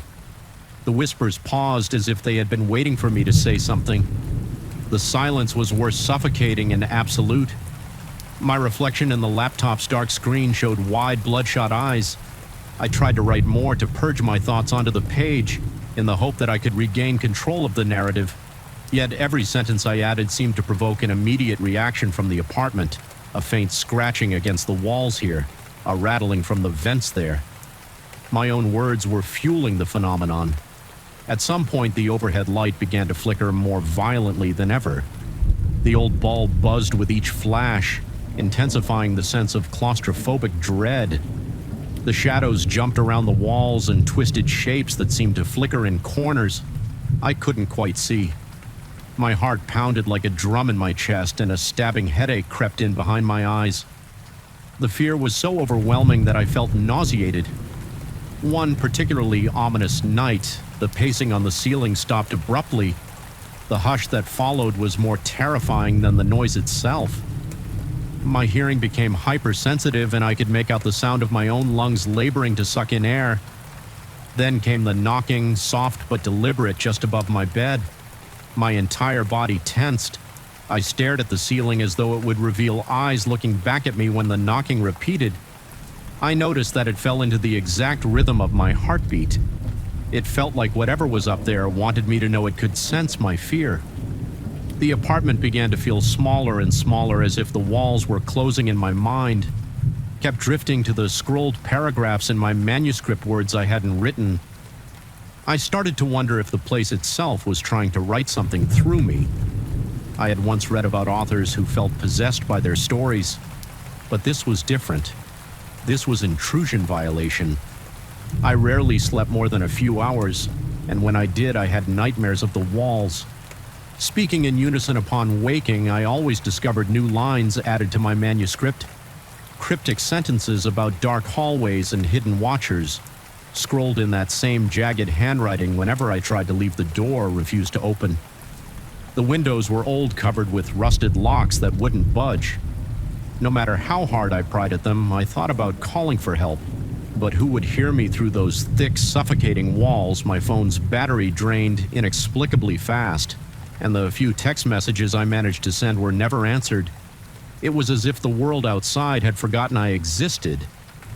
At one point, I recalled hearing faint conversation in the hallway. It was a muffled exchange that sounded like two neighbors discussing the building's flickering power. But by the time I hurried to the door and pounded on it, the voices were gone. Later, I heard the landlord's voice outside complaining about something. His tone was dismissive and irritated, but I couldn't make out the exact words when I shouted that I was locked in and needed help. There was no response. I slipped a note under the door, hoping maybe it would be found, but it simply reappeared on my coffee table an hour later, as though someone or something had returned it.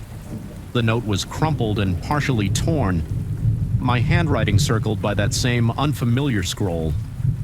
I recoiled in horror, feeling as though the apartment was openly mocking me. Days and nights blurred together, each hour more suffocating than the last. I could feel my sanity fraying like threads unraveling from an old sweater. My sense of time eroded, and I found myself drifting between states of half-consciousness. Sometimes I wasn't sure if I was awake or dreaming. I questioned whether all of this was my own doing. Perhaps a mental breakdown triggered by stress exhaustion and isolation. Yet the physical evidence of that foreign handwriting on my pages wouldn't let me completely dismiss the supernatural possibility. I tried a final desperate measure. I took my laptop, opened the manuscript, and deleted every word. It took ages because the trackpad kept glitching and the screen flickered. But eventually I watched as every line vanished. My heart pounded so fiercely it felt like it might burst from my chest when I finished. I saved the file, closed the laptop, and lay down on the couch, panting and drenched in sweat. At first there was silence excruciating in its anticipation. Then a slow, deliberate creak sounded from the walls, followed by that faint whispering chorus. It was as if the place was furious, seething in a language just out of my comprehension. I stood up, pressing my ear to the wall, listening to the rustling sounds inside.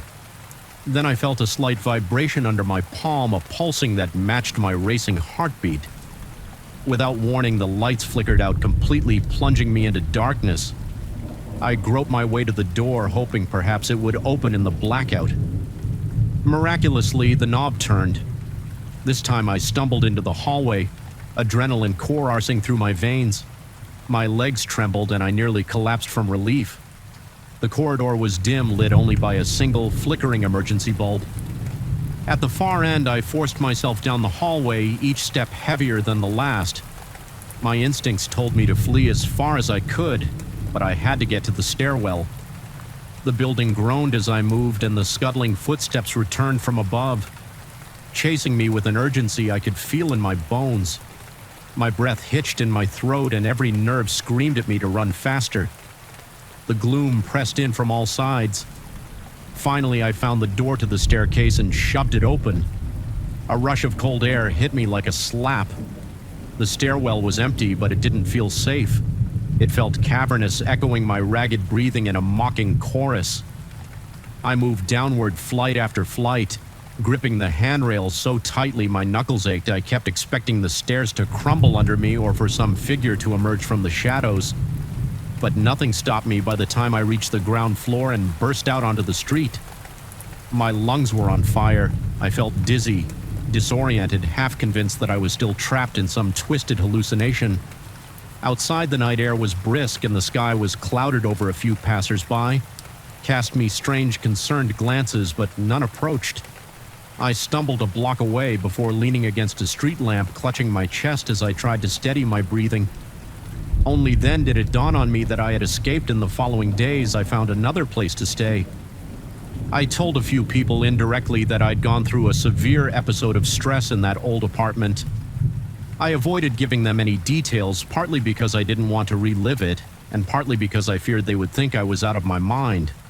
I sometimes caught myself listening for footsteps where there were none, or hearing faint whispers in the hum of air conditioning units.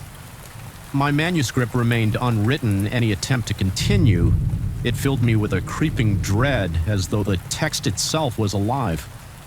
The landlord tried to contact me once, leaving a curt voicemail about finalizing paperwork. I never returned the call. I had no interest in setting foot near that building again. Yet every so often late at night, I think I hear faint scrawling like a pen on paper. I wake up expecting to see those foreign words on my own walls, as if the apartment's influence could stretch far beyond its domain. My heart will race, my skin will crawl, and for a terrifying moment I'll be convinced I'm still there, pinned beneath those malicious footsteps and haunted by voices that echo my every thought. Though I managed to leave, I can't truly say I feel free. The memory of that place lingers like a stain on my psyche. An ever-present question: was it all in my head, or did something in that apartment choose me as its conduit? I don't have an answer. I only know that I can't shake the sensation of eyes watching me whenever I'm alone, waiting for the next sentence I dare to write. And in that silence, I sometimes hear a whisper that completes my unfinished thoughts. Story 8, I remember the first time I saw that damn clock. It was the kind of moment that makes your heart clench, as if an invisible hand reached into your chest and squeezed. Even from a distance, it stood out, a tall and ornate relic that demanded attention. In the darkness of the dusty workshop, the sight of its tarnished bronze casing and curving hands, both frozen at 333, was enough to spark a low-grade panic in me. I tried to brush it off as curiosity, but there was something in the air, an oppressive heaviness that made me swallow hard and glance over my shoulder. For no logical reason, I've been a watchmaker for most of my adult life. Precision has always been my comfort zone, a realm where every gear has its place and every mechanism has a reason that was before the clock. Back then, I believed in tangible evidence and solutions to mechanical problems that always came down to missing pieces or worn-out parts. But when I took on the job of restoring this antiquated clock, my sense of reality started to fray. I acquired the piece from a local estate sale, a tip from a friend who thought I might be intrigued by the craftsmanship he mentioned. The original owner had lost interest in it because it never kept proper time. Allegedly, it had been showing 333 without fail, never ticking forward or backward. I heard through a third party that the owner's fixation on it was intense. He had begun seeing strange visions, lights flickering, shapes darting at the corners of his eyes. Gradually, he lost track of days and nights, frequently waking in unfamiliar rooms in his own house. They said he gave up the clock to regain his peace of mind. When I first brought it back to my workshop, I chalked up the stories to superstition. I do not scare easily, and I firmly believe that any clock could be fixed with enough time and expertise. My plan was simple: see what was stuck or damaged and replace or repair the relevant components. But the moment it entered my space, I felt something shift. My overhead light flickered, then went out completely. At first I assumed a blown bulb and decided I would replace it later. Then my radio hissed with static and shut off my phone screen. Froze. Every piece of electronics I relied on began to malfunction. In a single blink, my workshop turned into a cave of shadows, illuminated only by the faint gray light filtering in from the window. I noticed that all these malfunctions seemed to radiate from the clock. The closer I got to it, the weaker my devices became. My phone's battery icon dropped rapidly until it died. Despite having been fully charged, I tried turning the overhead light on again, but the switch wouldn't respond. That's when I started hearing it. The soft click, click, click of a ticking sound, but not coming from the clock's face. It seemed to echo from the walls, as if some phantom gear was lodged between layers of plaster and wood. It grew louder whenever I leaned over the clock to inspect it. My first night with the clock was a restless one. I took it home intending to examine it in a more comfortable environment. My workshop is small, and without proper lighting, I figured it would be better to work in my home office. As soon as I set the clock down on my desk, my computer screen sputtered and died. The lamp next to me dimmed to a weak glow and then faded out. Leaving me in near darkness outside, streetlights blinked off and on in an erratic pattern that made me feel dizzy. My heartbeat sounded too loud in my ears, and I realized I was trembling slightly. The clock, however, remained inert, showing its eternal 333. Almost daring me to question my own senses, I tried to calm myself by going through my usual process. Unscrew the back panel check. The gears look for rust or misalignment. Yet inside, everything appeared pristine. The cogs were made of an unfamiliar metal, something that seemed more matte than the usual brass. The internal components almost hummed, though not in a way I could easily identify. It was like feeling a vibration you couldn't quite trace, a subtle but relentless pulse that resonated beneath your skin. Each time I moved my hands closer, the hair on my arm stood on end and I got lightheaded, as if the air was pulled from the room. That night I barely slept when I finally drifted off. I dreamed of corridor after corridor, lined with clocks all stuck at 333. Some were tiny wristwatches, some were grand pendulum clocks taller than me. They all ticked at an identical rhythm. Tick, tock tick, tock each beat, accompanied by that same draining sensation as if every clock was siphoning away something vital. At some point, I jolted awake, drenched in sweat, with a hoarse breath catching in my throat. My heart pounded, and for a second I swore I could hear ticking within the walls of my bedroom. In the days that followed, my state of mind deteriorated. I found myself losing track of time and place. I would start working on a different project only to blink and discover an hour had passed without any recollection of what I'd been doing. Once I startled myself by realizing I was standing in the basement with no memory of walking down there. My clothes felt damp with perspiration, my palms clammy. Each time I tried to piece it together, my head would throb and I'd feel a subtle vibration emanating from somewhere in the house. Always near the walls, I called a colleague, hoping to discuss the repairs for this strange clock over the phone. He said he'd heard rumors, the piece was cursed, that the original owner claimed it fed on electricity and even on human energy. According to him, the man had tried everything to rid himself of the persistent visions that the clock brought about, going so far as to store it in a lead-lined box. I listened intently, my pulse drumming in my ears. I asked my friend to elaborate, but the call abruptly cut off the phone. Screen went black in that silent moment. I felt more alone than I'd ever felt in my life. Every attempt I made at stepping away from the clock was thwarted by an inexplicable pull. I'd leave it in the corner of the room, telling myself I'd ignore it for a while, maybe even discard it. But then I'd feel compelled to check if the time had changed. It never did still. 3:33 unwavering once I carried it out to my trash bin, hoping to get rid of it once and for all. As I set the clock down, the entire block's power surged. The streetlights popped, throwing sparks. My neighbor's windows all went dark for a full minute, and the temperature around me felt like it dropped by several degrees. A violent shiver coursed through my spine. Something about that blackout moment felt like a threat, a silent warning that discarding the clock wouldn't be so simple. The ticking in the walls became more frequent at times. I questioned my sanity. I began searching for actual pests, thinking maybe there were rats or insects behind the drywall, but I found nothing. The sound wasn't scuttling or scratching, it was methodical. Measured a tick followed by a talk, steady and precise. Occasionally it seemed to speed up to match my quickened heartbeat. My breathing grew ragged whenever I heard it, and I noticed my fingers trembling uncontrollably. Even the simplest daily tasks, drinking water, washing my face, felt nerve-wracking. My senses were on constant high alert. Then the vision started, shadows shifting in my peripheral vision, blurry figures occupying corners of the room. When I turned the lights on, at one point I could have sworn I saw my own reflection in a mirror, only it wasn't following my movements. My reflection's eyes looked a fraction too large, as though searching for something beyond the glass. My stomach twisted and I felt a cold sweat break out across my forehead. I stopped looking in mirrors. After that, soon I began to lose track of my own identity.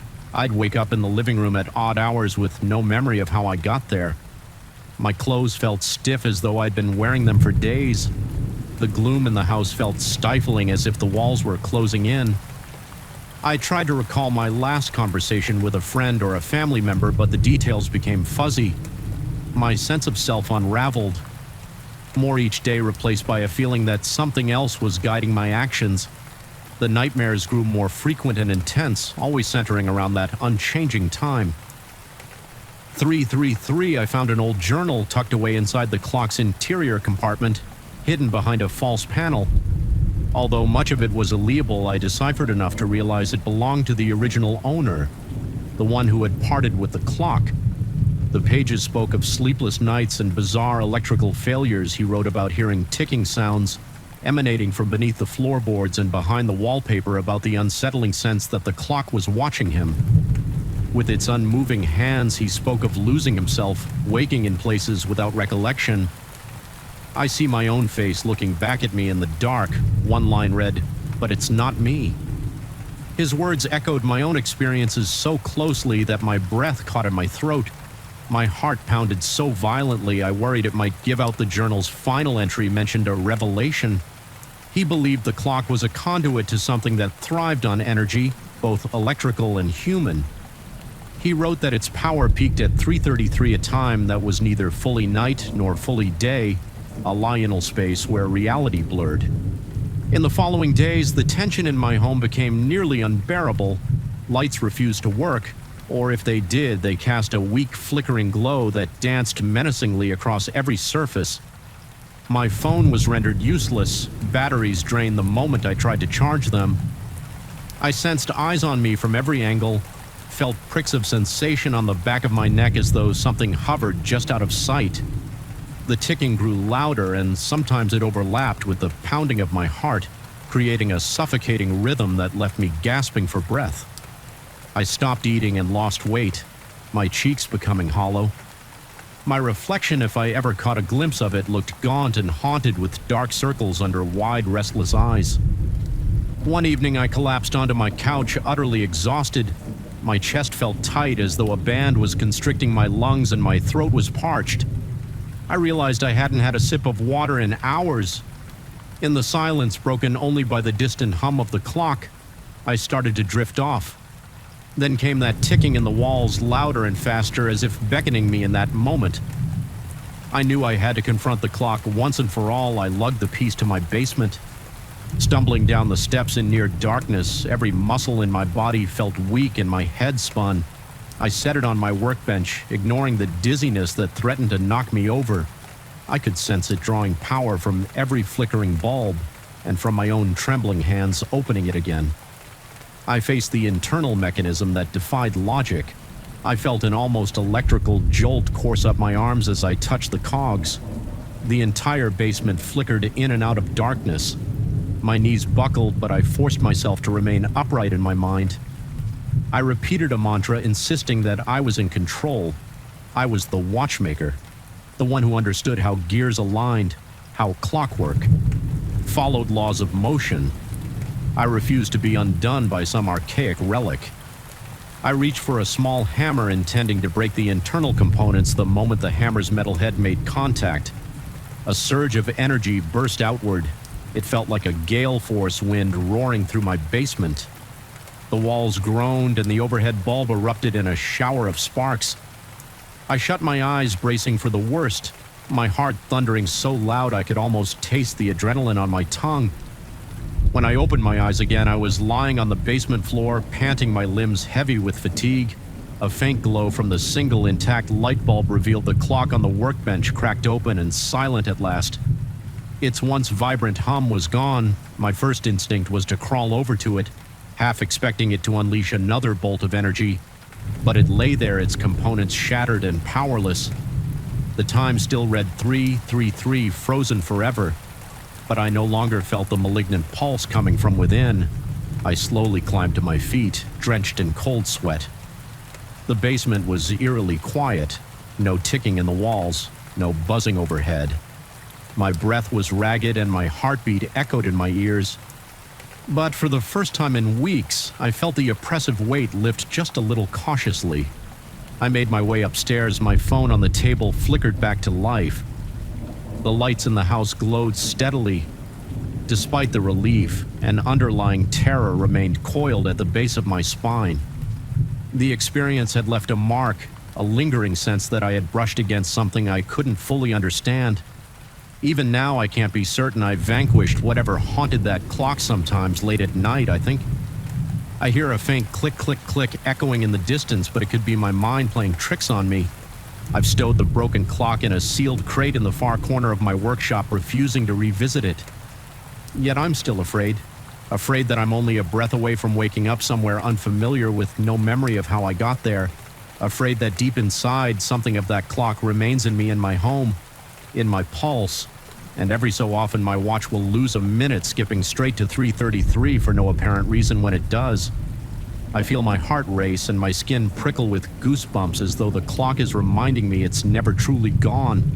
I survived and I remain in my own house forging ahead one day at a time, but I can't shake the sense that something changed in me the moment I let that relic into my life.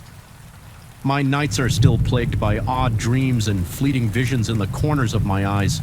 The boundary between reality and nightmare feels thinner now, more fragile, and I find myself checking the time, obsessively dreading the split second when the numbers on any given device might flicker and settle on 333 because in that breathless moment, I sense all too clearly that the clock's influence is not just metal and gears.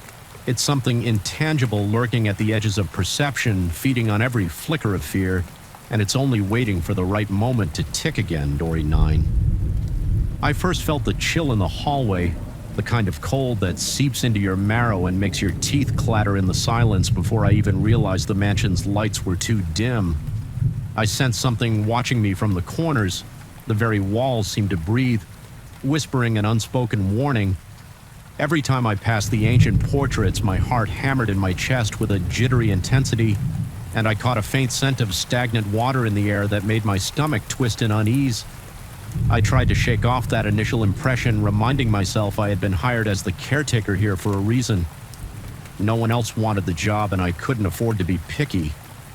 I arrived at the estate one evening as an early spring rain dripped ominously from the bare branches. Outside, the old manor loomed 3 stories high, its windows lifeless and dark, save for the single yellow glow of the foyer lamp. My instructions were straightforward: maintain the grounds, monitor the security cameras, and ensure the place remained in pristine condition for the owner's return during the summer, a routine job. I told myself, stepping into the cavernous entrance hall with my small suitcase in hand. The hush inside felt like a living creature that pressed against my eardrums, making me aware of my own heartbeat throbbing in my temples. At that moment, I had no inkling of the bizarre events that would unfold. All I knew was that I needed to earn my pay and that, for better or worse, this was my new home. On my first night after unpacking my sparse belongings, I went through the house methodically, checking every room to familiarize myself with the layout. The mansion was a maze of corridors, each leading to a different sort of gloom. There was a grand dining hall filled with dusty candelabras, a library with floor-to-ceiling bookshelves, and a smaller parlor that held several oil paintings of faces I couldn't quite name but felt were following me with their eyes. My bedroom was on. The second floor overlooking the expansive grounds and the black waters of the lake beyond a single bed, a wooden dresser and a nightstand with a crooked lamp made up its sparse furnishings. Outside, the thunder murmured and wind scratched at the window like skeletal fingertips. I slipped under the covers, trying to ignore the dull pounding in my chest. That primal sense that something was not right. I woke the following morning feeling inexplicably groggy, as though I had barely slept. My throat felt parched and the taste in my mouth was metallic, making me grimace when I tried to swallow. The first thing I noticed was an odd smell in the room, thick and wet, like a swamp left too long in the sun. My sheets, to my shock, were damp and greenish in places. Slimy patches of algae clung to the fabric. Instantly, my heart jerked in my chest and I scrambled out of bed, the floor cold against my bare feet. There was no direct explanation for the presence of algae or why the air ryer of stagnant water. I marched around the room, opening the window to let in fresh air, gagging at the pungent odor. I wondered if I might have dragged something inside by mistake the previous day, but I couldn't recall going anywhere near the lake that same day. After I cleaned up my bed and disposed of the damp sheets, I decided to check the security cameras. The mansion was equipped with an old but functional surveillance system that recorded in black and white. I found the tape from the night before and fast-forwarded through hours of uneventful footage, empty corridors, quiet rooms, static flickers around 3 a.m. The camera pointed at the entrance hall showed what looked like a faint outline of a figure. It appeared to ripple as though made of water, drifting slowly from the front door to the staircase. My breath hitched. I backed up the footage and played it again. leaning in so close to the monitor that my forehead almost touched the screen. The figure was shapeless at first, then formed into a vaguely human silhouette before dissolving into a haze of static. Near the stairs, my stomach churned with dread. I told myself it might have been a glitch in the system, moisture in the lenses, or some reflection from outside. Still, every time I blinked, I pictured that watery shape gliding through the corridors.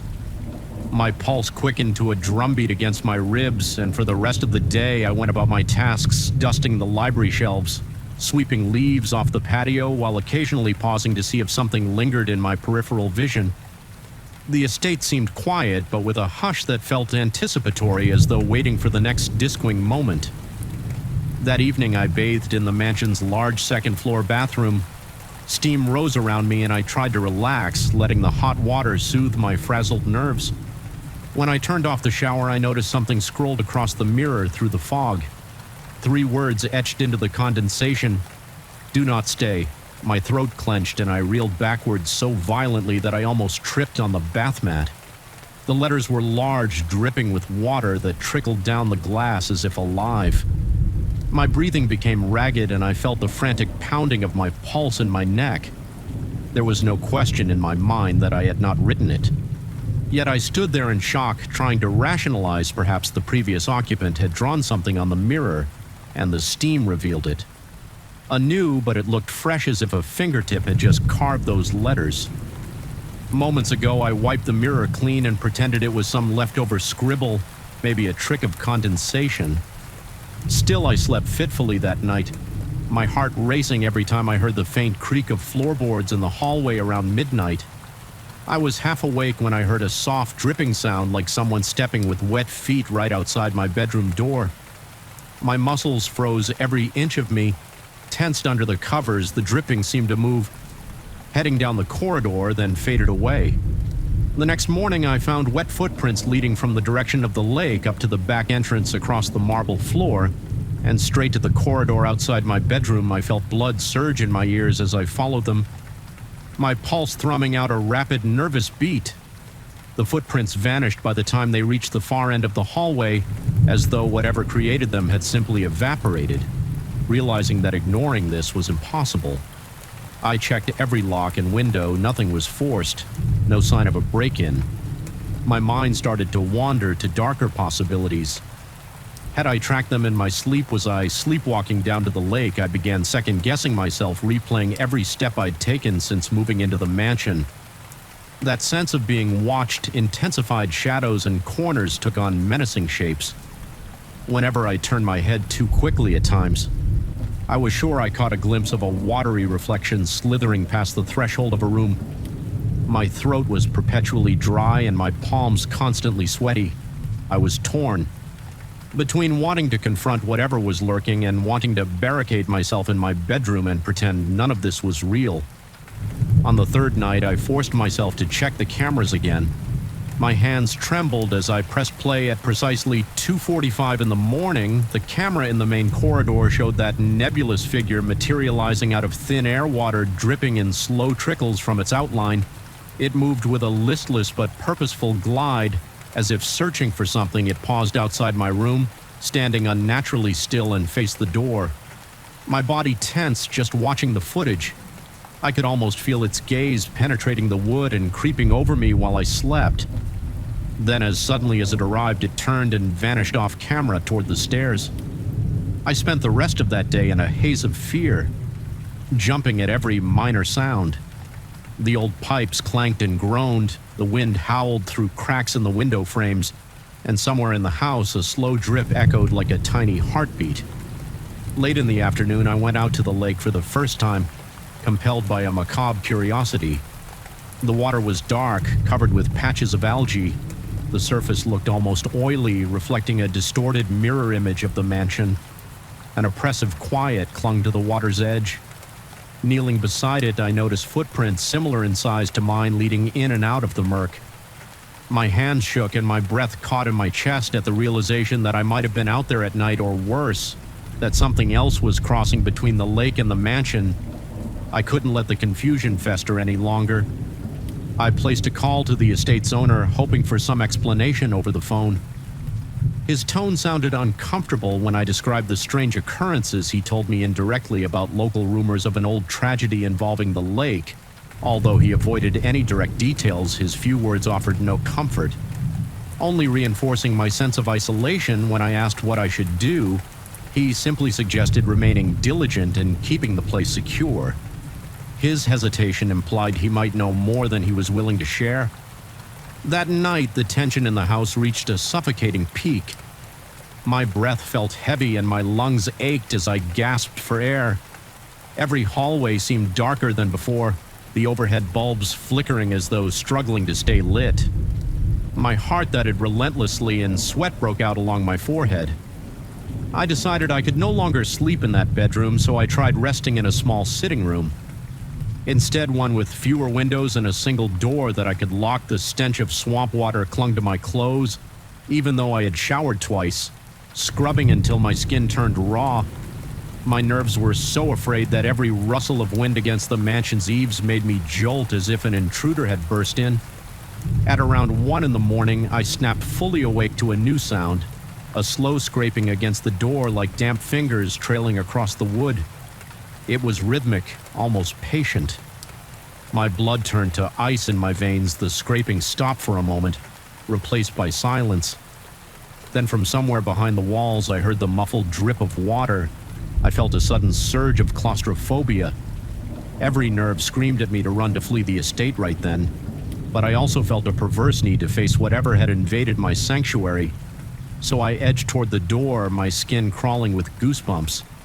My breath uneven, the handle felt cold and slick. When I swung the door open, the corridor was empty, yet there were puddles on the floor leading off toward the main staircase. Shaking and dizzy with fear, I followed those puddles. They trailed across the landing and descended the stairs. My entire body felt rigid, as though my muscles no longer responded. Naturally, only moving out of sheer compulsion, I flicked on the flashlight I kept in my pocket, the beam unsteady because of my trembling hand. Down the corridor, I noticed the front doors were wide open, moonlight illuminating a track of wet footprints heading outside. I stood in the threshold of the mansion's entrance, heart jackhammering outside. The lawn shimmered under the moon, and the path of footprints continued straight to the lake. With my throat tight, I stepped out onto the wet grass. The smell of rotten water smacked my senses, making me gag. I forced myself forward, each step feeling heavier, as if something wanted me to abandon the search and cower indoors. By the time I reached the lake's edge, my teeth were chattering, not from cold, but from raw terror. The footprints disappeared into the inky blackness of the water.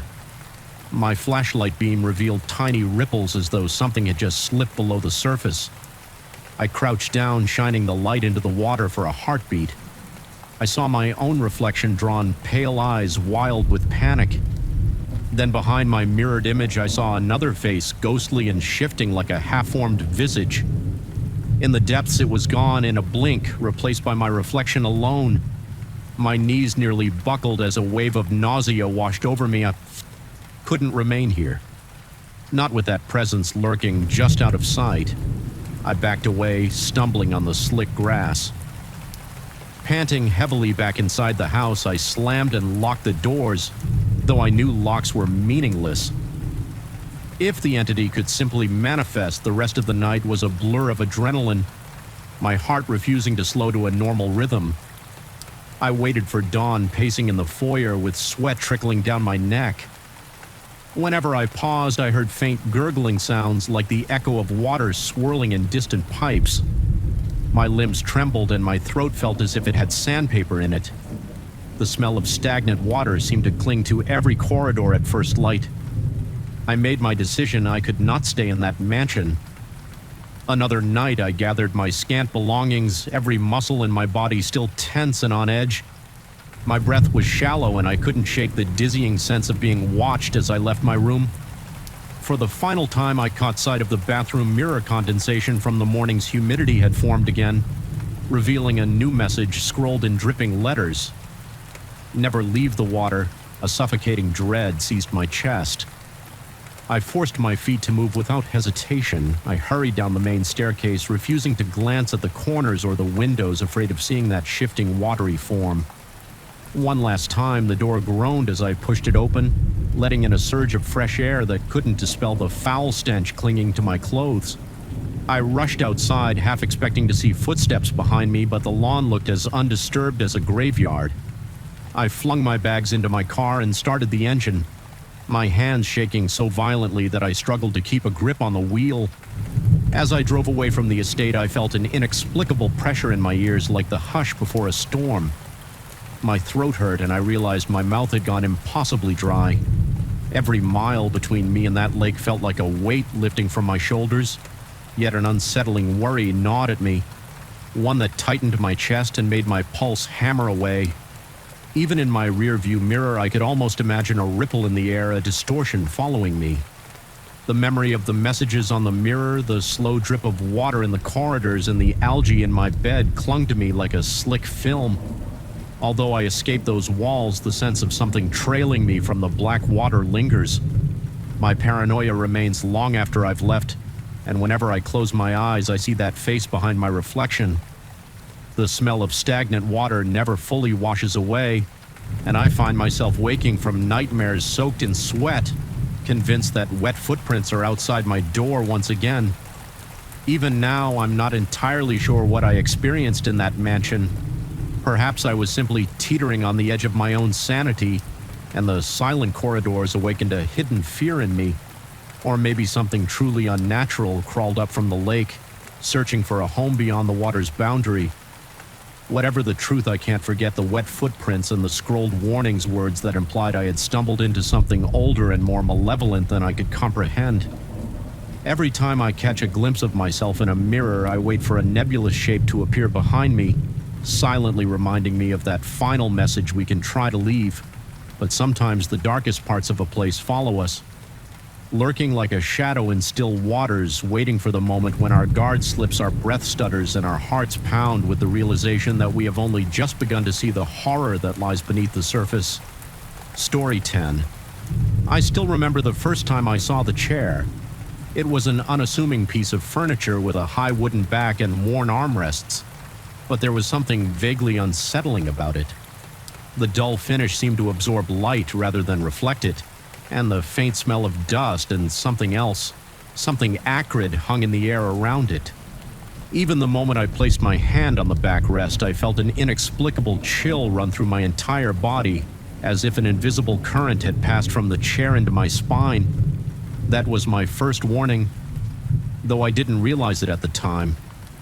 Perhaps I should have listened to my instincts and sent the chair away immediately, but I inherited it from an elderly great-uncle, someone I barely knew, who had stated in his final legal documents that this piece was meant for me. There was no mention of a bequest of money or property, just this single peculiar chair. I'm a journalist. Well, I was fully focused on my investigative reporting before all this began.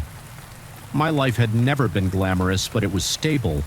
I spent my days digging into local news stories, writing articles on community events, and occasionally uncovering small-town scandals. The mundane realities of interviewing city council members and rummaging through public records felt routine and safe at night. If I worked late, my office would be quiet, illuminated only by a flickering desk lamp. I never used to mind the hush of solitude. It gave me space to think, but after the chair arrived, solitude turned into something suffocating. When the delivery service dropped it off, they placed it in my cramped office right next to my writing desk. I thought about stashing it in the attic or maybe donating it somewhere, yet for some reason I felt compelled to keep it near my workspace. Part of me rationalized that I might use it as an interesting prop for interviews at home. Another part felt a strange magnetism, as if the chair were silently insisting that I not banish it to some dusty corner. My first night working with the chair in the room, I caught myself glancing at it every few minutes. It just sat there unmoving, but I couldn't shake the impression that it was observing me. If I pressed my ear close enough, I swear I heard a faint creaking sound like wood expanding in the heat. Except it was cold that night. The hair on my arms would rise for no apparent reason. A few days later, I had my first lapse. It was a Tuesday. I remember waking up at my desk, my fingers still clutching a pen, notes spread out around me in a chaotic sprawl. At first I assumed I'd simply dozed off, the victim of a too long night of research. Then I noticed that the pages in front of me were filled with words I didn't recall writing. The penmanship looked like mine, but the content was disturbing. Every sentence described grim scenarios involving crimes of violence, detailed in a way that made my heart pound.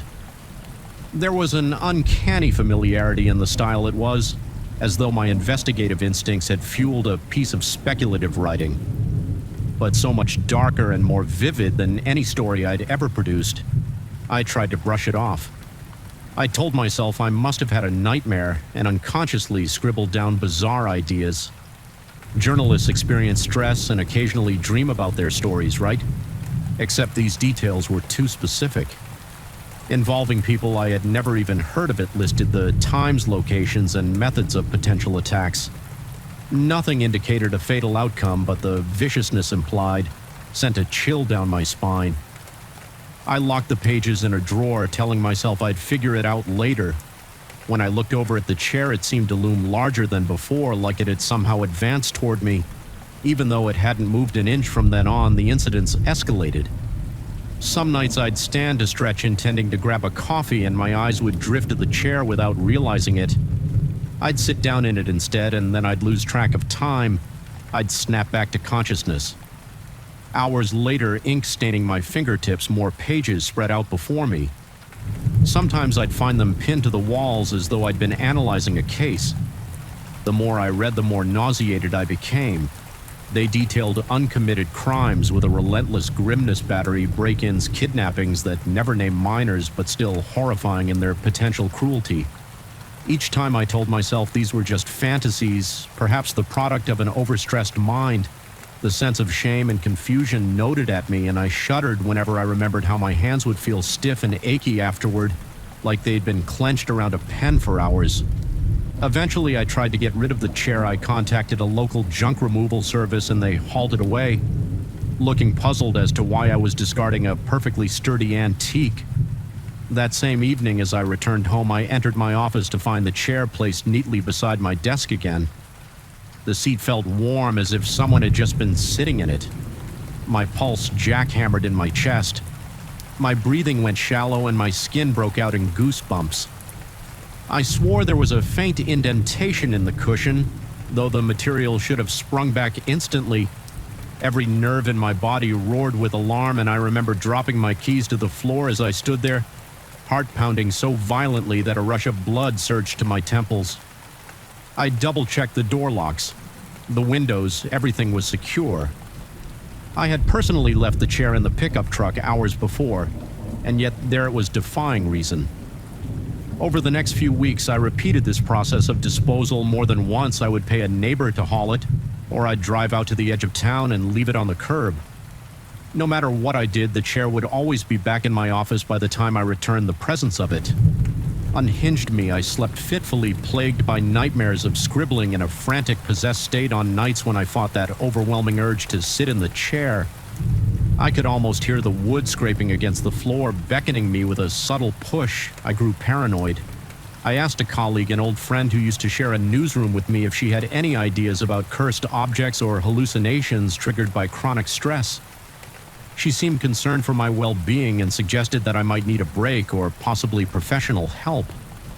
She spoke softly about therapy and medication, never implying that I was losing my mind, but the undercurrent of her words felt patronizing. I declined her suggestions as politely as I could, though. Inside, I trembled with uncertainty. Was I losing my grip on reality? My home and office became oppressive. The lighting felt perpetually dim, even on sunny days, as though shadows clung to every corner. Sometimes I caught flickers of movement in my peripheral vision, a dark shape passing quickly near a wall or a glint at the edge of my desk that vanished the instant I looked straight at it. My heart would race, pounding in my ears. The dryness in my mouth made it difficult to swallow. My clothes would stick to my clammy skin, and I'd feel the inexplicable urge to run out of the house just to breathe. But the moment I stepped away, a force seemed to pull me back. compelling me to return to that cursed chair one afternoon. I tried to distance myself by visiting a local library to research any historical background on the antique. My fingers trembled as I scanned microfilm archives, hoping to find a snippet of information about my great-uncle or about furniture. With a reputation, I found scattered references to unexplained occurrences in a house my relative once-owned neighbors had whispered about strange lights at night, repeated sightings of visitors who arrived silently and departed in the early morning. Some rumored that local law enforcement had been called on multiple occasions to investigate suspicious activity, but no official record corroborated that claim. I left the library shaking, feeling no closer to an answer. My head pounded with every step back to my car, adrenaline leaving my limbs weak and uncooperative. I started noticing changes in my behavior outside the office. My normally patient demeanor warped into irritability.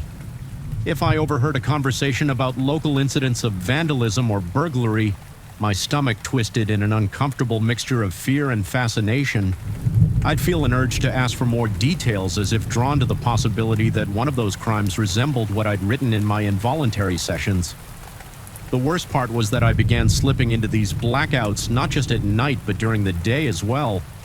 I'd blink and suddenly time would have jumped forward by hours. I'd find new pages detailing other monstrous acts, names I didn't recognize, and addresses in parts of town I had never visited. I tried leaving a recording device on my desk to capture whatever happened. When I blacked out on one of the recordings, I heard the sound of the chair creaking, followed by slow measured writing pen, scratching paper in a steady rhythm. Every so often there was a strange sigh, almost like a low moan echoing through the room. It didn't sound like me, it was more guttural, pained and thick with unspoken menace.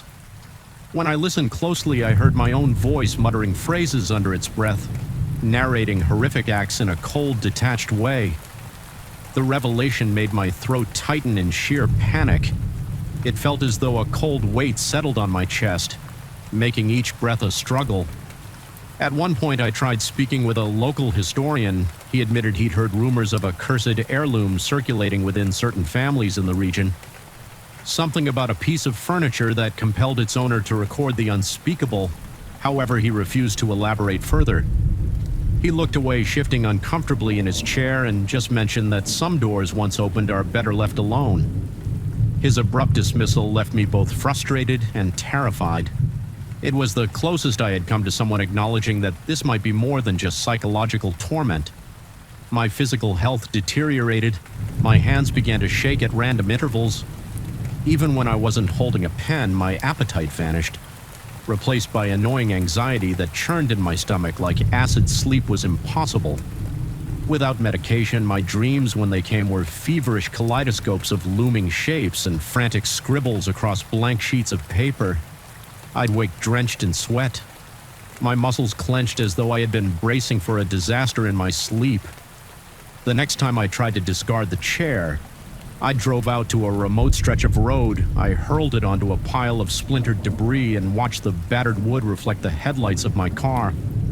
I left in a rush, my whole body tingling with a mixture of triumph and dread, convinced that maybe this time it would be gone for good when I got back home.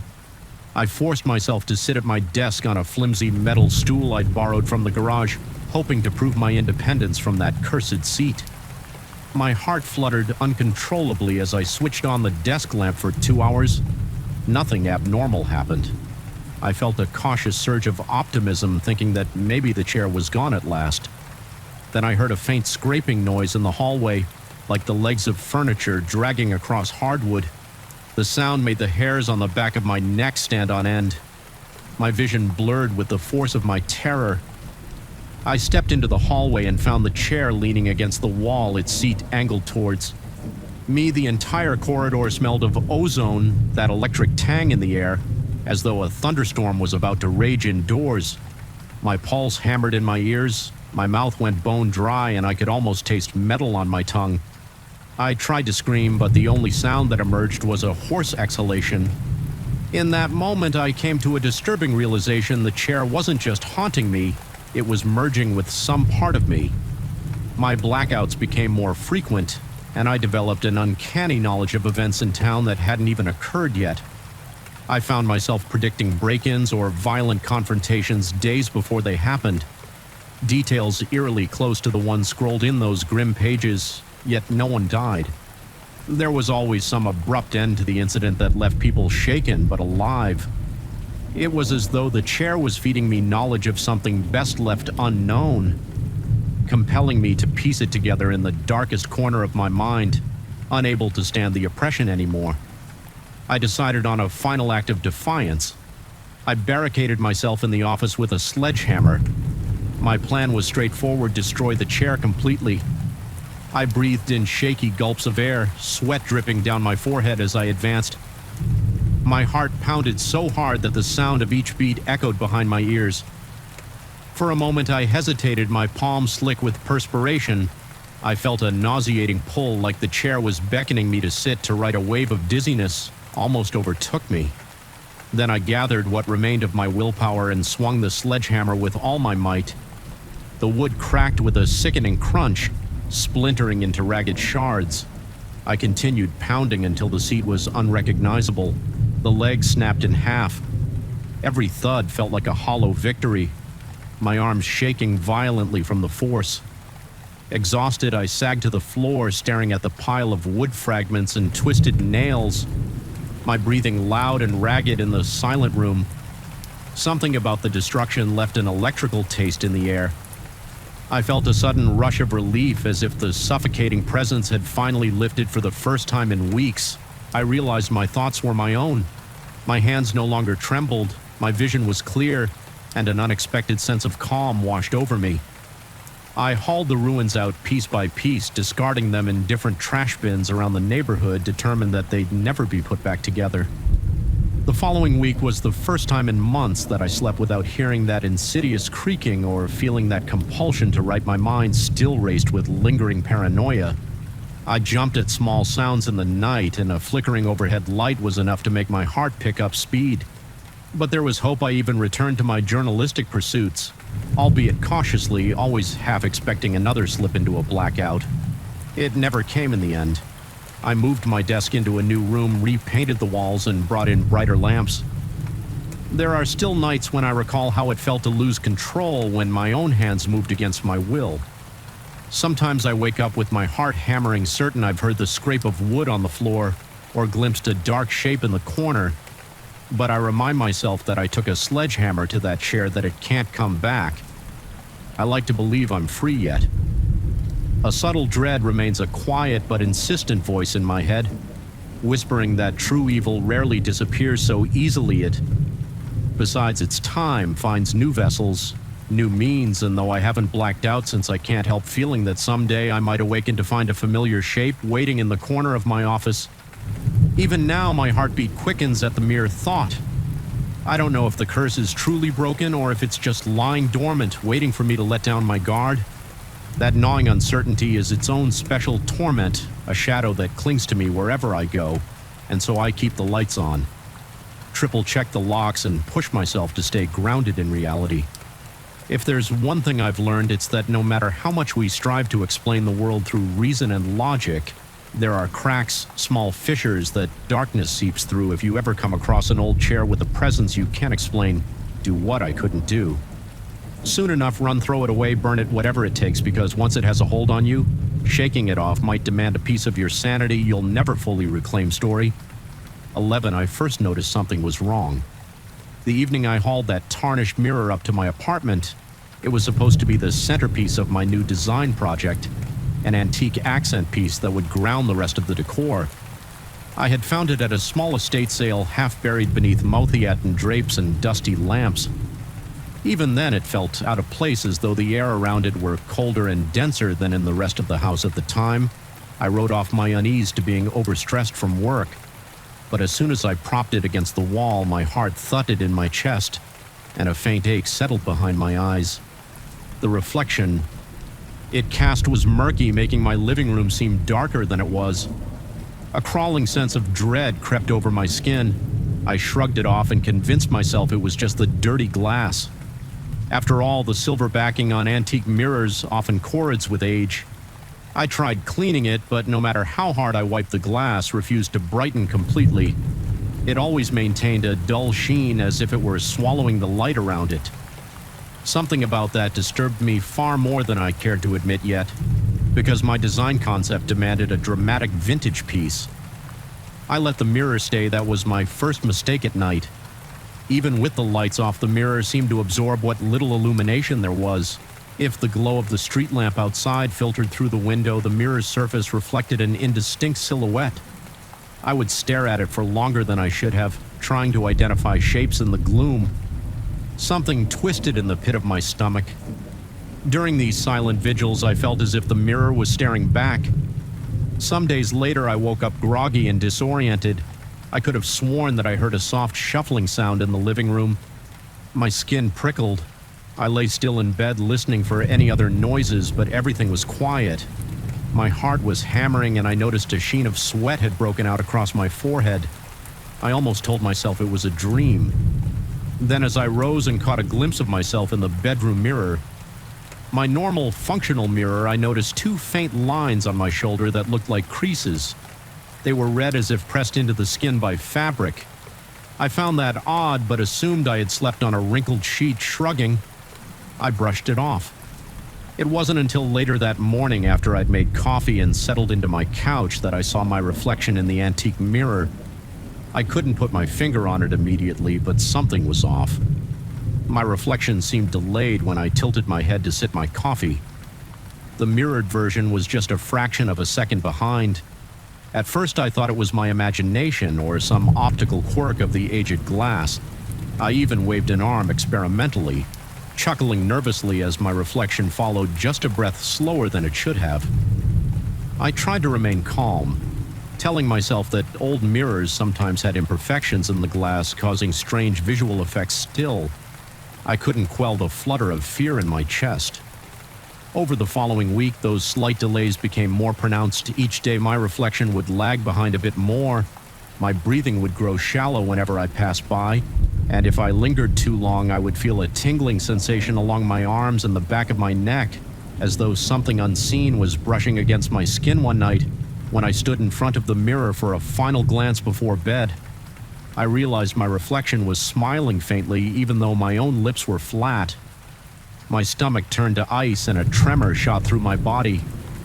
I blinked rapidly and rubbed my eyes, certain it was a trick of the light, but that disturbing grin remained for a fleeting moment before snapping back to a neutral expression. I tried to ignore it, but ignoring it didn't stop the nightmares. Every morning I would wake up gasping with my heart pounding so hard that I could hear the rush of blood in my ears. In my dreams, I would see myself in that mirror, but with features distorted. Eyes darker than shadow skin, nearly translucent. That reflection would beckon me to come closer. My heart raced just remembering it, my mouth dry and my skin clammy. Around that time, my work started to suffer. Design requires creativity, but my thoughts were consumed with anxiety. My boss commented that I looked pale and uneasy. I mentioned I was under the weather, leaving out any talk of the mirror. I didn't want to sound unhinged. Besides, I still wasn't entirely sure if there was a rational explanation. Maybe I was exhausted seeing things because I was stressed and not sleeping well. Occasionally, I would tell my reflections in other mirrors to get a grip, as if giving myself a silent pep talk. There had to be a logical reason, but the marks on my body grew more concerning. Some mornings I discover odd imprints across my chest or arms, like outlines of fabric that I didn't recognize. At first, I doubted my own memory. Perhaps I had worn a particular outfit before bed and simply forgotten. But I didn't own any shirts with those patterned seams. Panic fluttered in my throat, and an invisible hand seemed to squeeze my lungs. Whenever I inspected these impressions, it was as though my reflection, which I'd occasionally see wearing slightly different clothes, was imprinting its wardrobe onto my skin. One night, I tried taking a photo of the mirror to document its unsettling state. But each time I snapped a picture, the resulting image showed only a dark haze, as if a black fog hovered where the mirror should have been. There was no reflection of the room at all. I tried different angles, lighting even a short video. Each recording yielded nothing but swirling darkness. The only sign that a mirror was there at all was the vague rectangular shape of the frame that was the final straw. My heart felt like it was thrumming too quickly for my chest. I was short of breath, hands clammy and trembling around my phone. Something was undeniably wrong. After that, I tried covering the mirror with a large sheet. I convinced myself that out of sight would be out of mind. That night, I slept more soundly than I had in a long time until a muffled sound jerked me awake in the middle of the night. It was a strange scraping like fabric shifting across wood. I lay in bed with every muscle tense fear coiled in my gut. The scraping sound came again and my scalp prickled slowly. I got up, my breath shallow, and tiptoed into the living room. The blanket I had used to cover the mirror was crumpled on the floor as though yanked down with force, and the mirror stood there, its surface faintly glimmering with the glow from a street lamp outside. The reflection looked normal enough at a glance, but something about its posture made bile rise in my throat. It was leaning in just the slightest bit, with shoulders angled as if it were listening for something. My heart hammered, and I stifled a yelp, stepping back into the safety of my bedroom and locking the door. I didn't sleep after that. I paced the room, cold sweat breaking out along my temples, my eyes darting to the small mirror above my dresser to confirm my own reflection was acting normal. It was. I considered calling a friend to come over, but I imagined how that conversation would go. I'd have to explain that my antique mirror seemed to have a will of its own. Nobody would take me seriously. I didn't even know if I believed it myself. The next few days were a blur of anxiety and mounting paranoia every time I walked past that mirror now uncovered, because covering it clearly served no purpose. My stomach would clench and a chill would shoot through my veins. I noticed that the face staring back from that antique glass was paler with the faintest hint of dark circles under the eyes. By comparison, when I looked in my normal mirror, I didn't appear quite so drawn. I was definitely tired. But my complexion wasn't as ghostly. It became harder to ignore the feeling that I was being watched from inside that antique frame. Occasionally, I caught the reflection moving in ways I wasn't moving. I would stand still, breath trapped in my throat, and watch my reflection tilt its head a fraction to the side when I hadn't moved at all. My hands shook so violently that I sometimes had to grip my own wrists just to steady them. At night, the mirror seemed to emit a faint, almost inaudible hum, or maybe it was my imagination. Still, I could feel the vibrations in my chest making my heart flutter like a trapped bird. Desperate, I attempted to do some research. I spent hours poring over old articles and folklore on antique mirrors. I discovered stories of mirrors that supposedly trapped spirits or absorbed negative energy over the centuries. Reading these accounts, my heart throbbed in my throat. I read about old traditions where people covered mirrors after someone fell ill so that no wandering spirit could latch onto the living. Those stories made my skin crawl even though I read them as a skeptic. My current situation was pushing me beyond the realm of reason. I reached a point where being home alone terrified me. Every time I had to walk through the living room, my spine would tense, anticipating some new horror. One morning as I was leaving for work, I glanced in the mirror and felt my stomach plummet.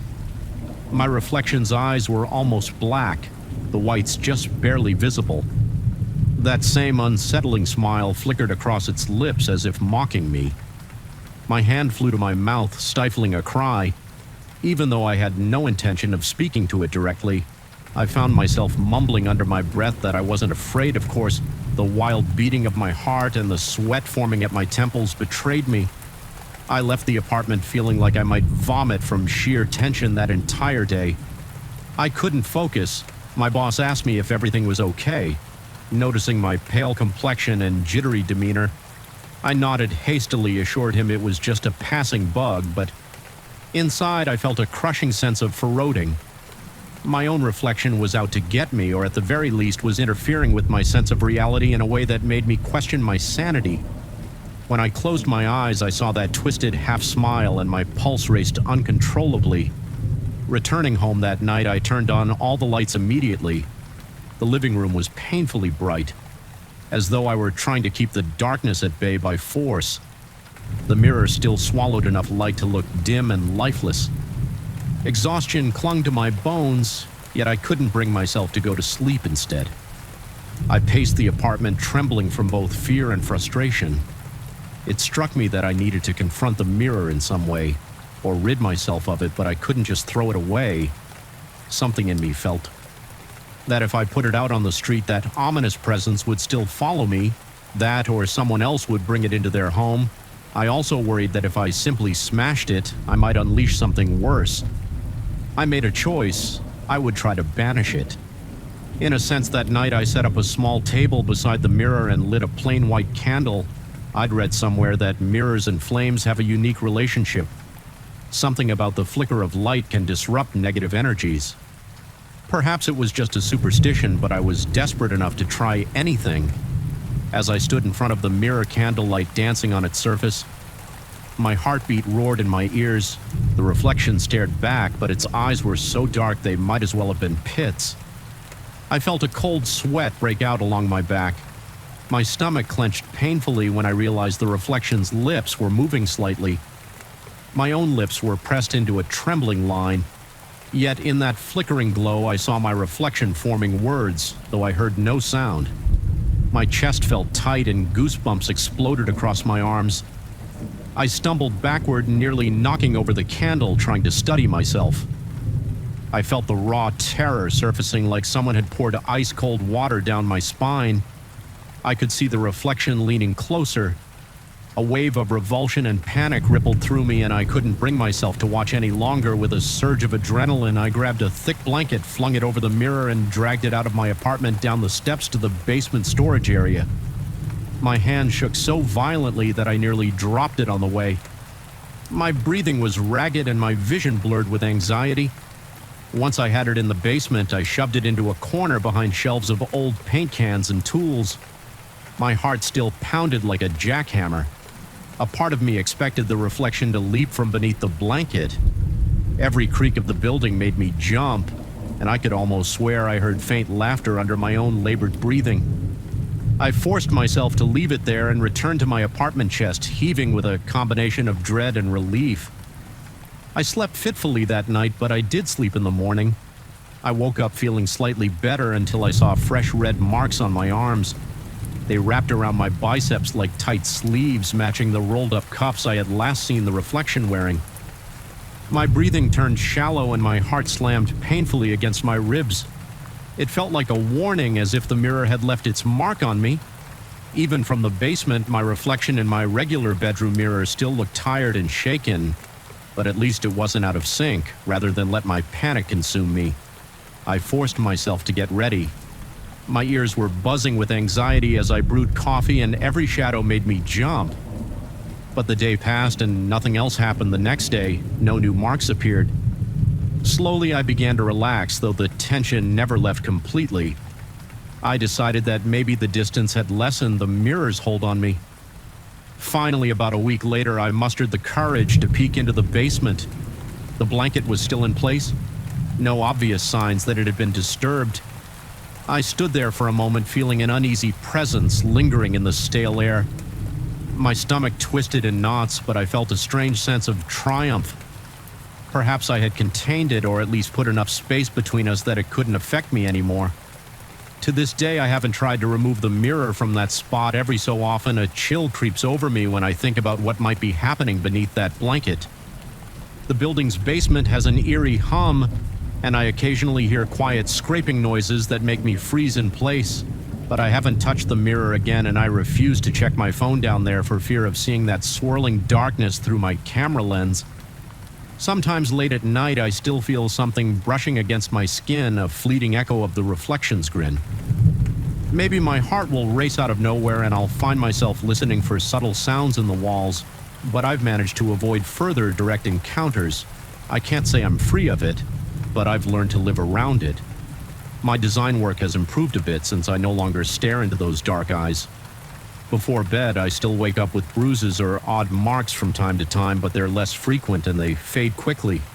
Maybe the mirror is slowly letting go, or maybe it's biding its time.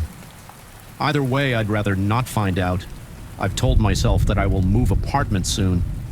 Leave the mirror behind, yet part of me wonders if I can truly escape it. The reflection's grin still haunts me every time I close my eyes. Whatever is locked inside that antique frame is real enough to leave physical traces on my body. I felt its malevolence, seen its smile. The only comfort I have is that I haven't seen the reflection's face in weeks, but that doesn't stop the suffocating sense of being watched or the inkling that at any moment I might pass a shiny surface and catch a glimpse of that pale visage smiling back at me with those dark, hollow eyes. And if it does reappear, I'm not entirely sure I'll be able to look away. Story 12. A sudden chill pressed against the back of my neck the moment I cracked open the loose floorboard in the old living room. It was late afternoon, the setting sun bleeding streaks of crimson light across the hardwood, and something about the silence felt wrong, like the house was holding its breath waiting. I remember the way the hair on my arm stood on end when I knelt down. Flashlight trembling in my grip, the beam of light revealed scratched symbols I couldn't understand. Carved in uneven spirals beneath the floor, it looked ancient and deliberate, as though someone had spent years painstakingly gouging lines into the wood. Even before I read any notes or records, I had the sense that these markings were not just relics of some harmless ritual. They were alive with malevolence, echoing with an unspoken threat that clung to the air. My name is Richard, and I'm a therapist. I never considered myself the superstitious type. I believe in tangible evidence in forging trust with patients through empathy and clinical understanding in my professional life. I rely on logic and emotional intelligence, not on half-G glimpsed shadows or mysterious carvings hidden beneath my own house. Yet from the moment I found those ominous symbols, my carefully built sense of reason started to slip. The house seemed to change somehow, warping its ambience like a shape in a funhouse mirror. Every step I took sent an unsettling creak through the walls, as if the structure itself was letting out a series of low, anxious sighs, and that chill at the back of my neck, it never went away. I had purchased this property a few months back. It was a sturdy old place built in the late 1800s, but lovingly maintained.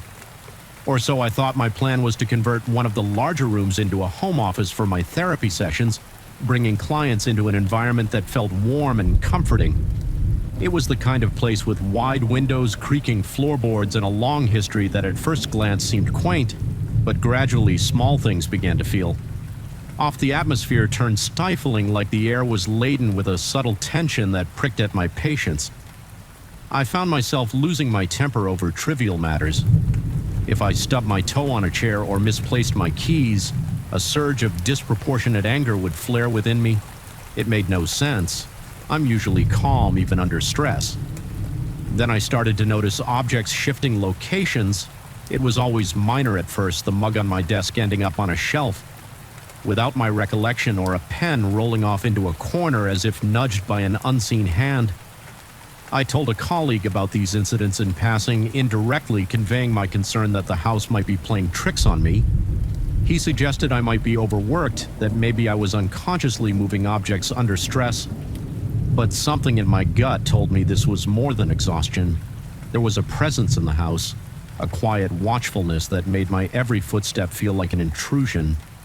When I lifted that floorboard and discovered the ritualistic markings, I decided to do some searching in the basement and attic, hoping to piece together the puzzle. In a dusty trunk, I came across a set of yellow journals that seemed to document activities spanning several decades. They described a cult, though the exact name was never clearly stated, that apparently used this house as a place to harvest negative emotions. According to these journals, heated arguments and emotional outbursts acted like offerings.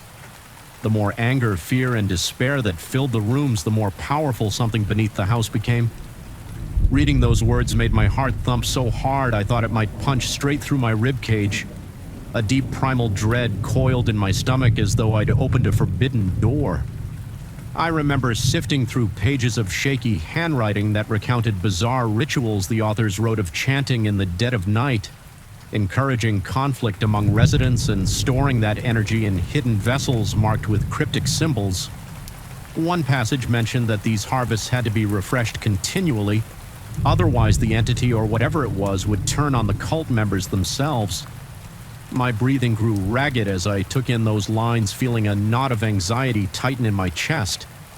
I tried to reassure myself that it was all nonsense, just the feverish ramblings of a twisted group from the past. Yet the unsettled feeling in my home, the uncontrollable flashes of anger I'd felt, suggested otherwise the house was like a living organism feeding on strife and stoking fury in my veins. As the days passed, I became more and more convinced that I wasn't imagining things when I attempted to patch up the floorboard to hide those symbols. It felt as though the house resisted the nails wouldn't catch the wood warped strangely, and I ended up slamming my fist against the plank in sheer frustration. A jagged piece of wood cut my palm and blood dripped onto the markings.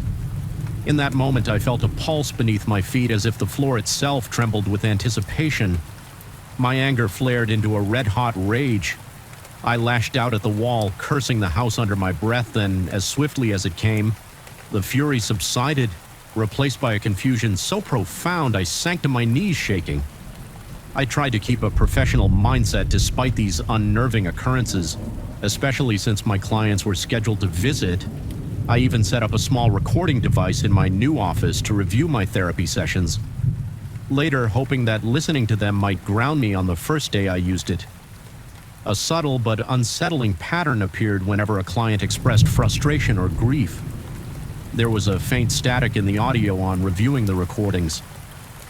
Later that night, I caught something that made every hair on my body stand erect.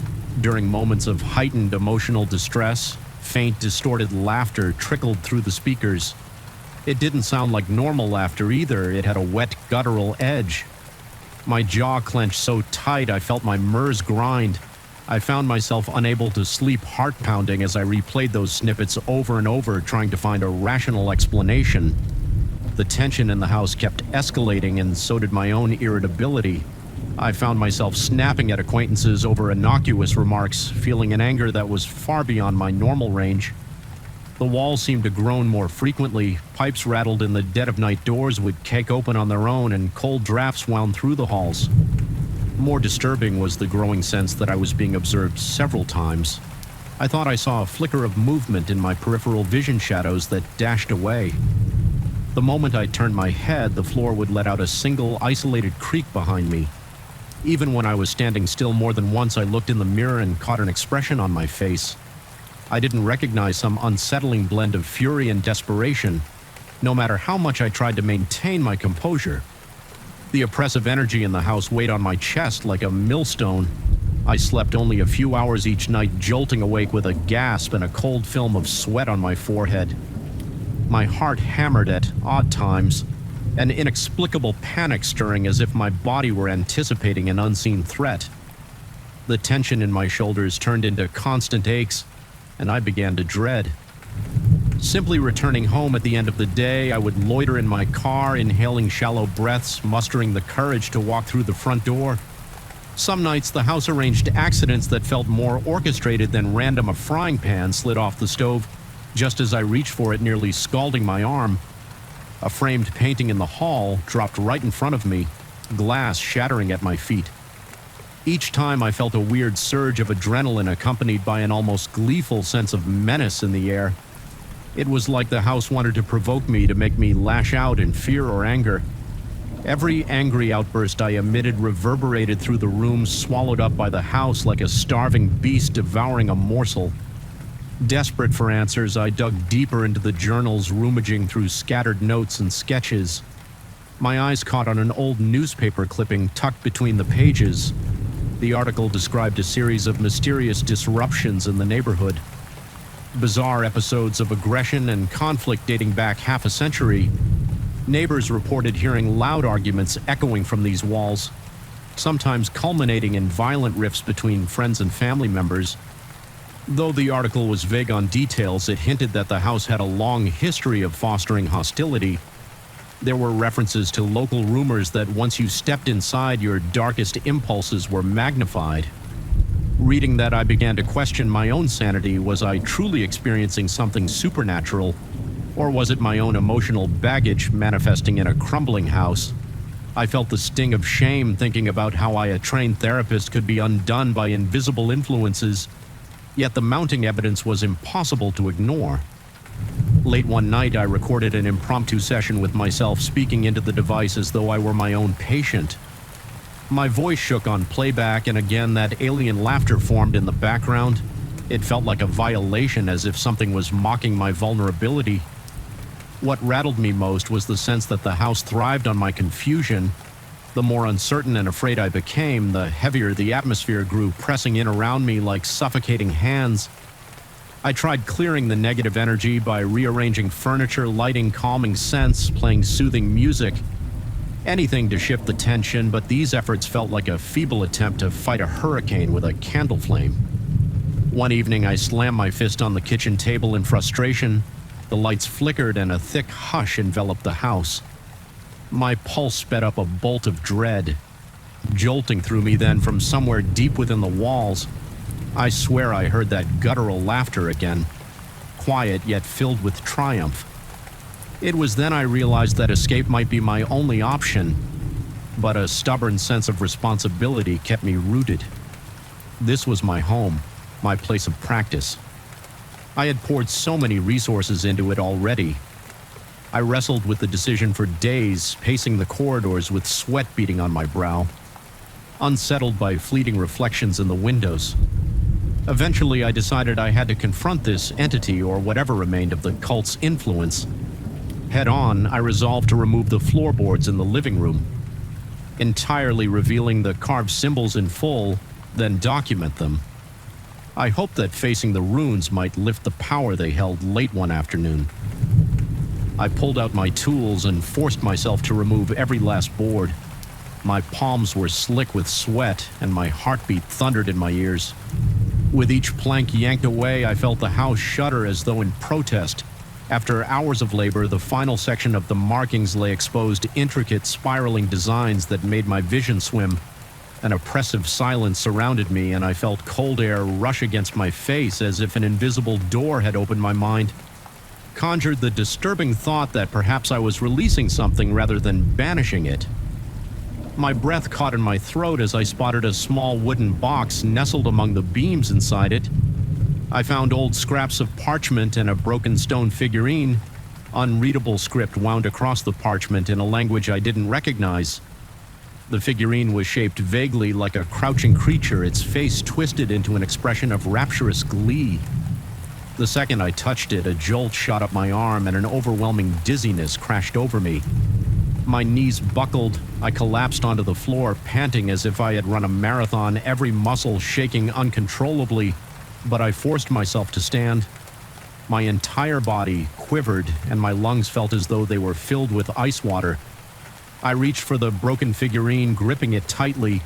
A rowing anger filled my chest. An echo of all the negative emotions the house had fed upon my mind buzzed with fear. Rage, confusion. I understood on some primal level that this was the focal point, the anchor of that ancient practice. I steeled myself, jaw set, and carried it up the basement steps, out the back door, and into the yard. The house seemed to groan behind me, timbers creaking like a wounded beast. My breath came in ragged bursts, my heart pounding without allowing myself to hesitate. I hurled the figurine across the yard into a cluster of dense bushes, yanking my hand away as though it were stained.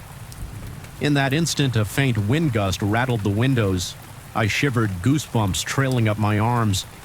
The oppressive weight in the atmosphere lifted, but not completely. It receded just enough for me to breathe without feeling like I was suffocating. I stood there trembling and soaked in cold sweat, feeling the chill of the approaching night creep across my skin. My senses were on high alert, waiting for some final parting shot of malevolence. By the time I mustered the courage to walk back inside, darkness had fallen. The house was quieter than I'd ever known it to be, though. A subtle tension still flickered at the edges of my awareness. Part of me wondered if I had only scratched the surface, if the real horror was buried deeper than I could ever dig. Yet something about confronting that box, that figurine, made me feel marginally more in control.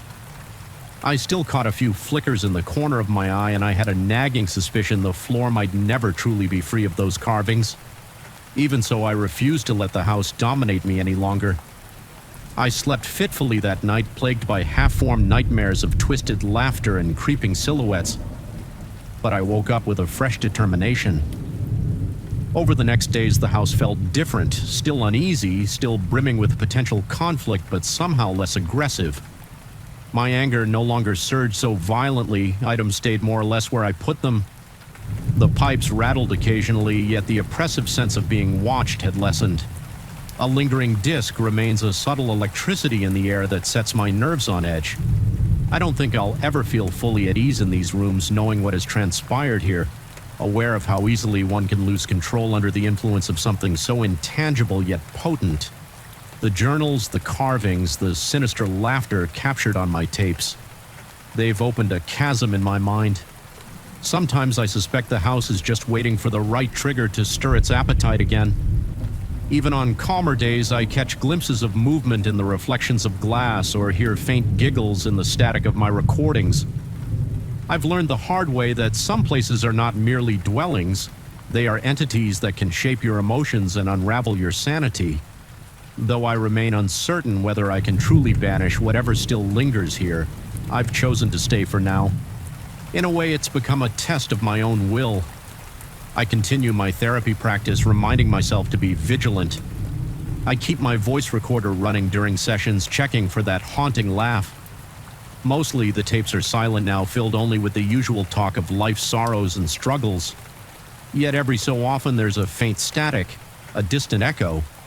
I can't quite decipher it, sends a shiver down my spine, reminding me that the house is listening, and that perhaps is the real terror. Knowing that something ancient dwells beneath the surface, feeding off our darkest feelings, always waiting to taste them again.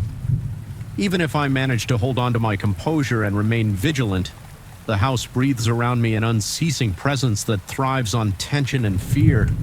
It's a relationship I've yet to fully comprehend, a parasite and its host, or maybe a shadow that only grows longer in the fading light. Whenever I walk across that living room floor, I swear I can sense a pulse in the boards, a faint thrum that might just be my own heartbeat or something else. Alive, biding its time, and each night before I finally drift into restless sleep, I remind myself to stay calm, remain strong, and above all, never feed the darkness that has made its nest beneath my home story. For a teen, I felt something was terribly wrong the moment I stepped into that cold, fluorescent-lit corridor. Maybe it was the stifling air or the low hum of faulty lights overhead, but a crawling unease settled in my stomach before I even saw the elevator's doors quiver. Standing there, the entire hospital around me felt oddly still, as if it were holding its breath, waiting for something vile to unfold. My heartbeat spiked, each pulsing thud echoing in my ears. For a long moment, I just stared at the elevator's closed metal panels, resisting an urge to walk away. My name is Isaac, and I've been a technician for 20 years. I've repaired squeaking metal gears in rundown factories and labyrinthine escalators in desolate malls. But this hospital job felt different. The moment I arrived, I was supposed to fix a simple alignment glitch in the elevator's doors. Nothing more. I remember feeling a prickling paranoia.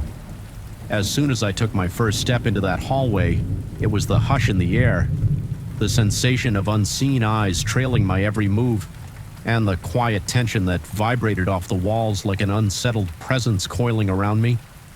I tried to brush it off, telling myself I was just tired from an early morning start, but deep down I knew this job was going to be like nothing I'd ever experienced when I first pried open the elevator's control panel. I noticed the usual tangle of wires. Nothing seemed out of place. The overhead light flickered, casting shifting shadows against the stainless steel interior. I told a nurse passing by that I'd be working on it for a couple of hours and that she might want to use the elevator in the opposite wing. She nodded, but something in her gaze made me uncomfortable. She looked at me for half a beat longer than she needed to, as though she was sizing me up, or silently warning me when she was gone. I felt oddly isolated. My palms felt clammy despite the cool temperature. My breath grew shallow and the air tasted stale. The metal in my toolbox clanged louder than usual, making me jump. I found nothing to explain the elevator's reported malfunction, so I stepped inside to test it. Pressing the first floor button, the carriage rattled. Groaning softly as it descended, my heart rate leveled out, and I almost laughed at myself for feeling nervous over nothing. Then, without my pressing another button, the elevator lurched to a stop on the 5th floor. The doors slid open smoothly. No one was waiting. The corridor looked normal except for an odd flickering overhead light. I shrugged it off as a random glitch. but something about the atmosphere felt charged like static electricity, making the hairs on my arm stand out at tension. I walked out, listened to the silence, and then stepped back inside. It happened a few more times. The elevator refused to do as it was told. I'd press the second or third floor, but it would insist on stopping on the fifth each time the corridor on the fifth looked just as it should: drab beige walls, fluorescent lights, and a row of patient rooms. Yet there was a subtle shift in the air, like stepping into a place where time hung heavier. I remember an uncanny sense of déjà vu. My pulse quickened each time, and a tightening in my chest told me I wasn't alone, even when there was no one else in sight. The next day, the malfunction grew stranger. As I rode the elevator to check the control panel on the basement level, it stopped once more on the fifth floor. This time, the doors opened to a scene that nearly made me drop my toolbox. A group of doctors clad in what looked like outdated medical uniforms, white coats with archaic logos, hurried through the corridor. Their voices were muffled as though filtered by a wall of static. The fluorescent lights had been replaced by flickering lanterns set on metal stands. I watched in disbelief, my mind struggling to process what I was seeing. My legs felt rooted to the elevator floor, adrenaline spiking hard enough that I tasted bile in my throat. Then, in the blink of an eye, the corridor was back to normal. No lanterns, no antique uniforms. I stood there panting, my arms trembling. The only sound was my own ragged breathing reverberating in the empty hallway.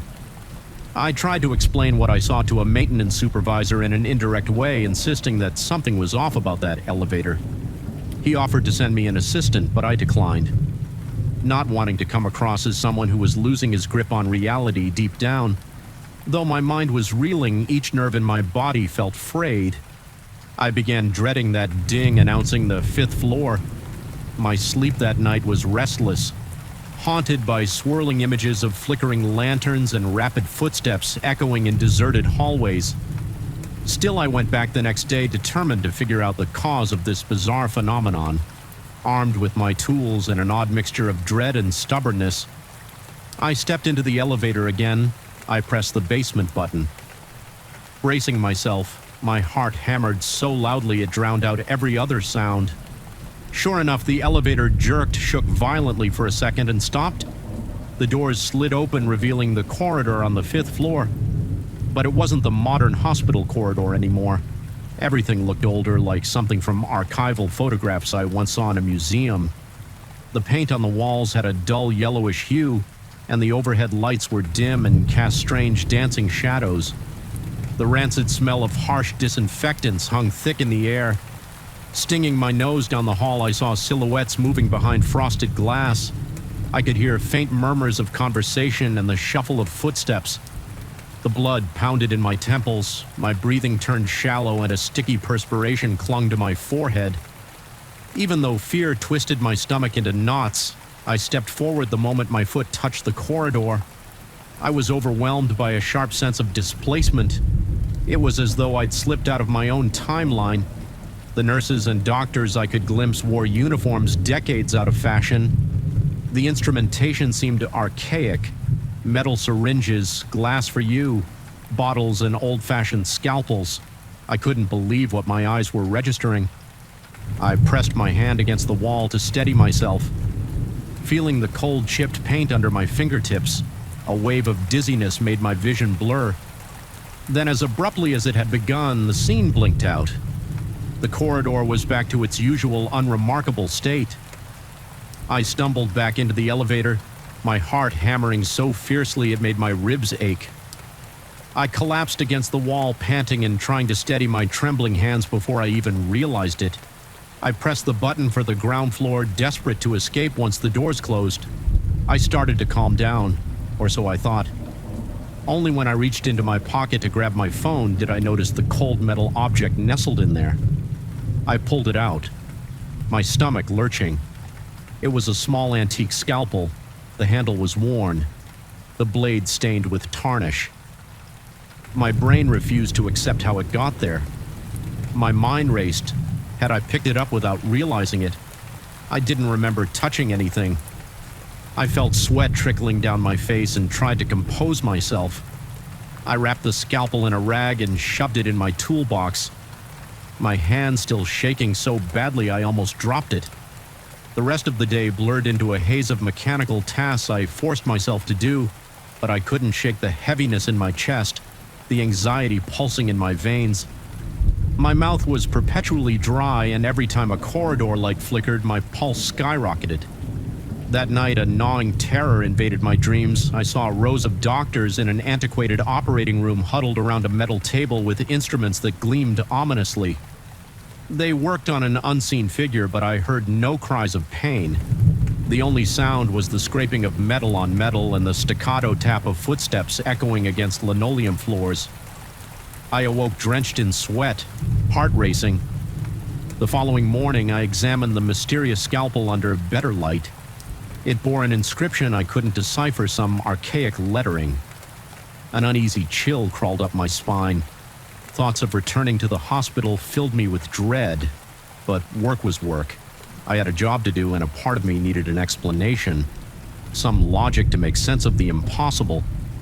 When I arrived, I found that the hospital staff had put in a new request.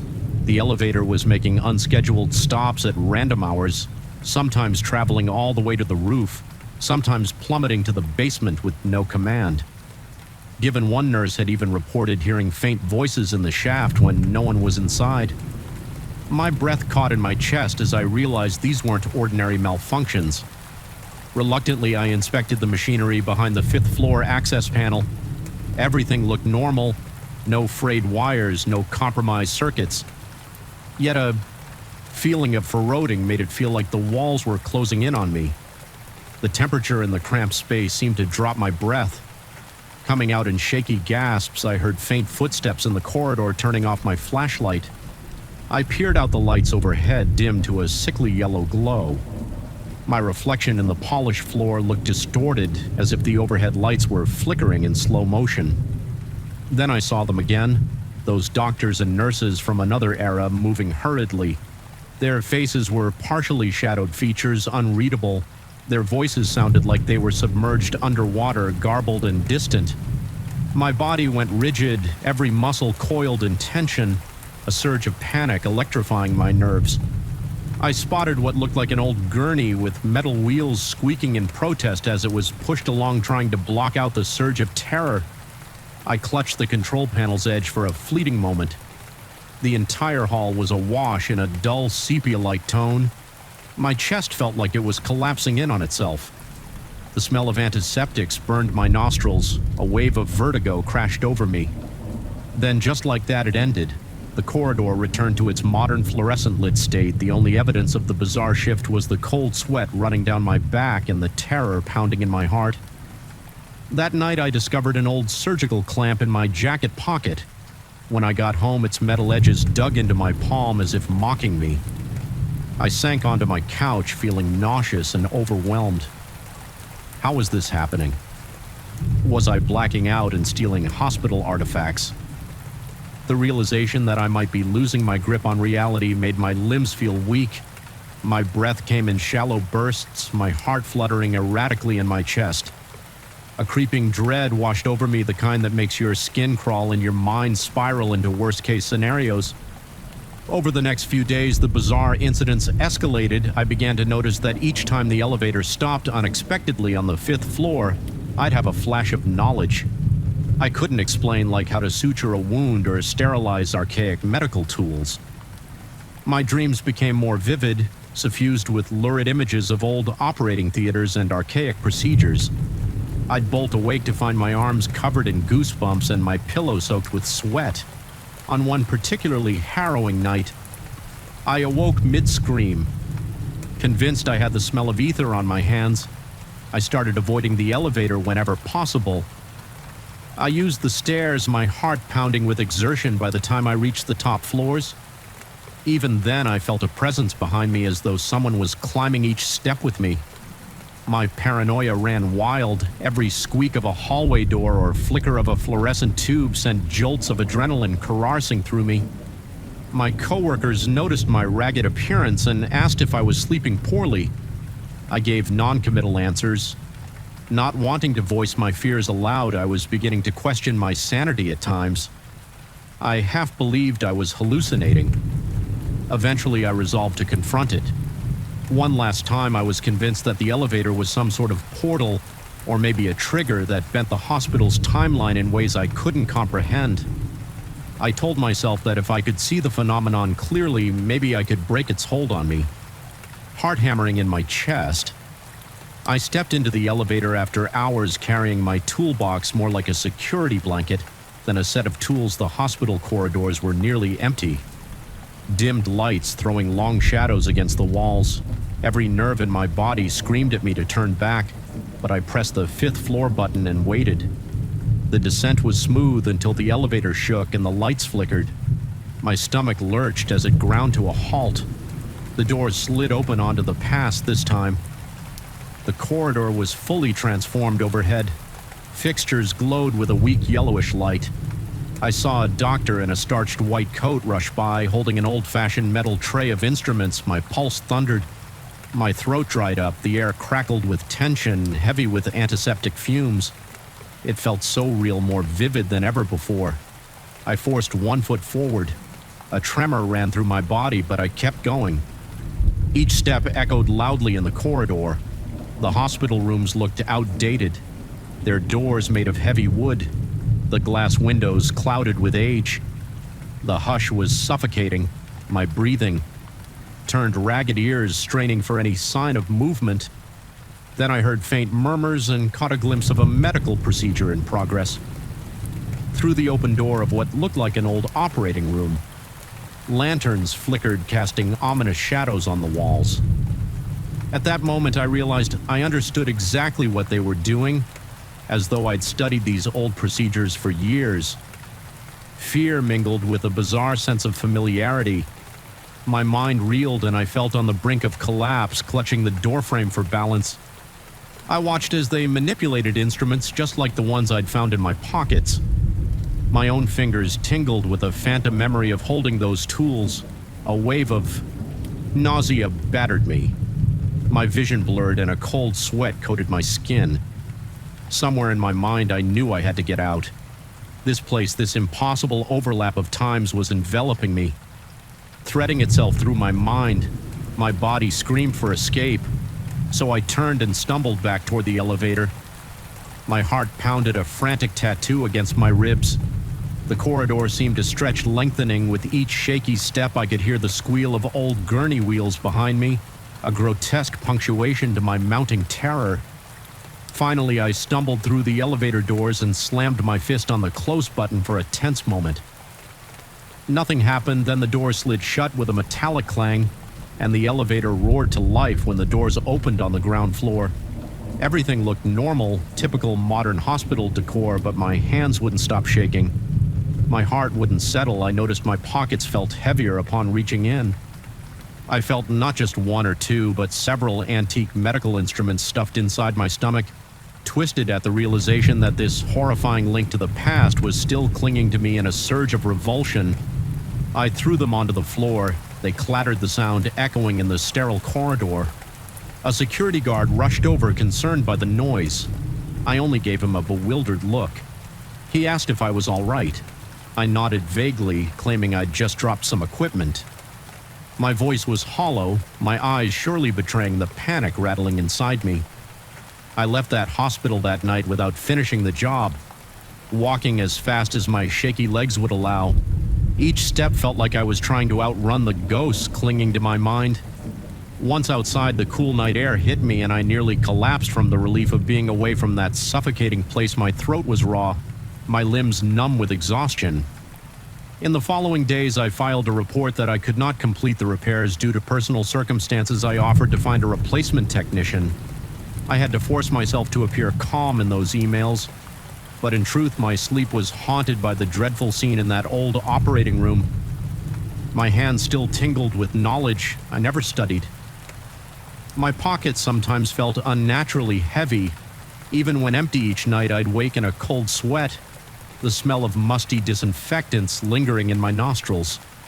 I haven't returned to that hospital since part of me fears that if I step foot in that building, I'll never truly come back. The knowledge that I've glimpsed another time, or maybe another reality, gnaws at the edges of my sanity. Sometimes I catch my reflection in the mirror and see a man who looks hollowed-out eyes ringed with dark circles, filled with a perpetual flicker of dread. I try to tell myself it's over, that the past can't reach me here, but each time I close my eyes, I see those sepia-toned corridors and hear the echoing squeak of metal wheels. I sense the presence of those figures roaming an older, darker version of the hospital, their voices trapped between walls of time. Even now, my heart lurches whenever I hear an elevator chime. A twisted part of me wonders if that hospital elevator still stops unbidden on the 5th floor, waiting for someone else to witness those impossible scenes. The question plagues my dreams and taints my waking hours. Sometimes I sense a faint pulse in my fingertips, as if itching to hold those archaic instruments again. The rational part of me knows that I should never go back. Yet the compulsion lurks a nagging whisper in the back of my mind, and so I exist in this uneasy truce, haunted by the knowledge I never wanted and shackled by the memory of that impossible corridor. I escaped the elevator. Yes, but some part of me stayed behind, lost in the flicker between present and past, tethered to a moment that defies explanation. I doubt the feeling of that place will ever leave me. It clings to me like a second skin tightening around my chest whenever I recall the hiss of those old lanterns or the chilling hush of those timeless hallways. I've learned the hard way that not every door should be opened, not every anomaly should be fixed. Some things defy reason, existing in the cracks between reality and nightmare, and once you've walked in those corridors, you never truly step out again.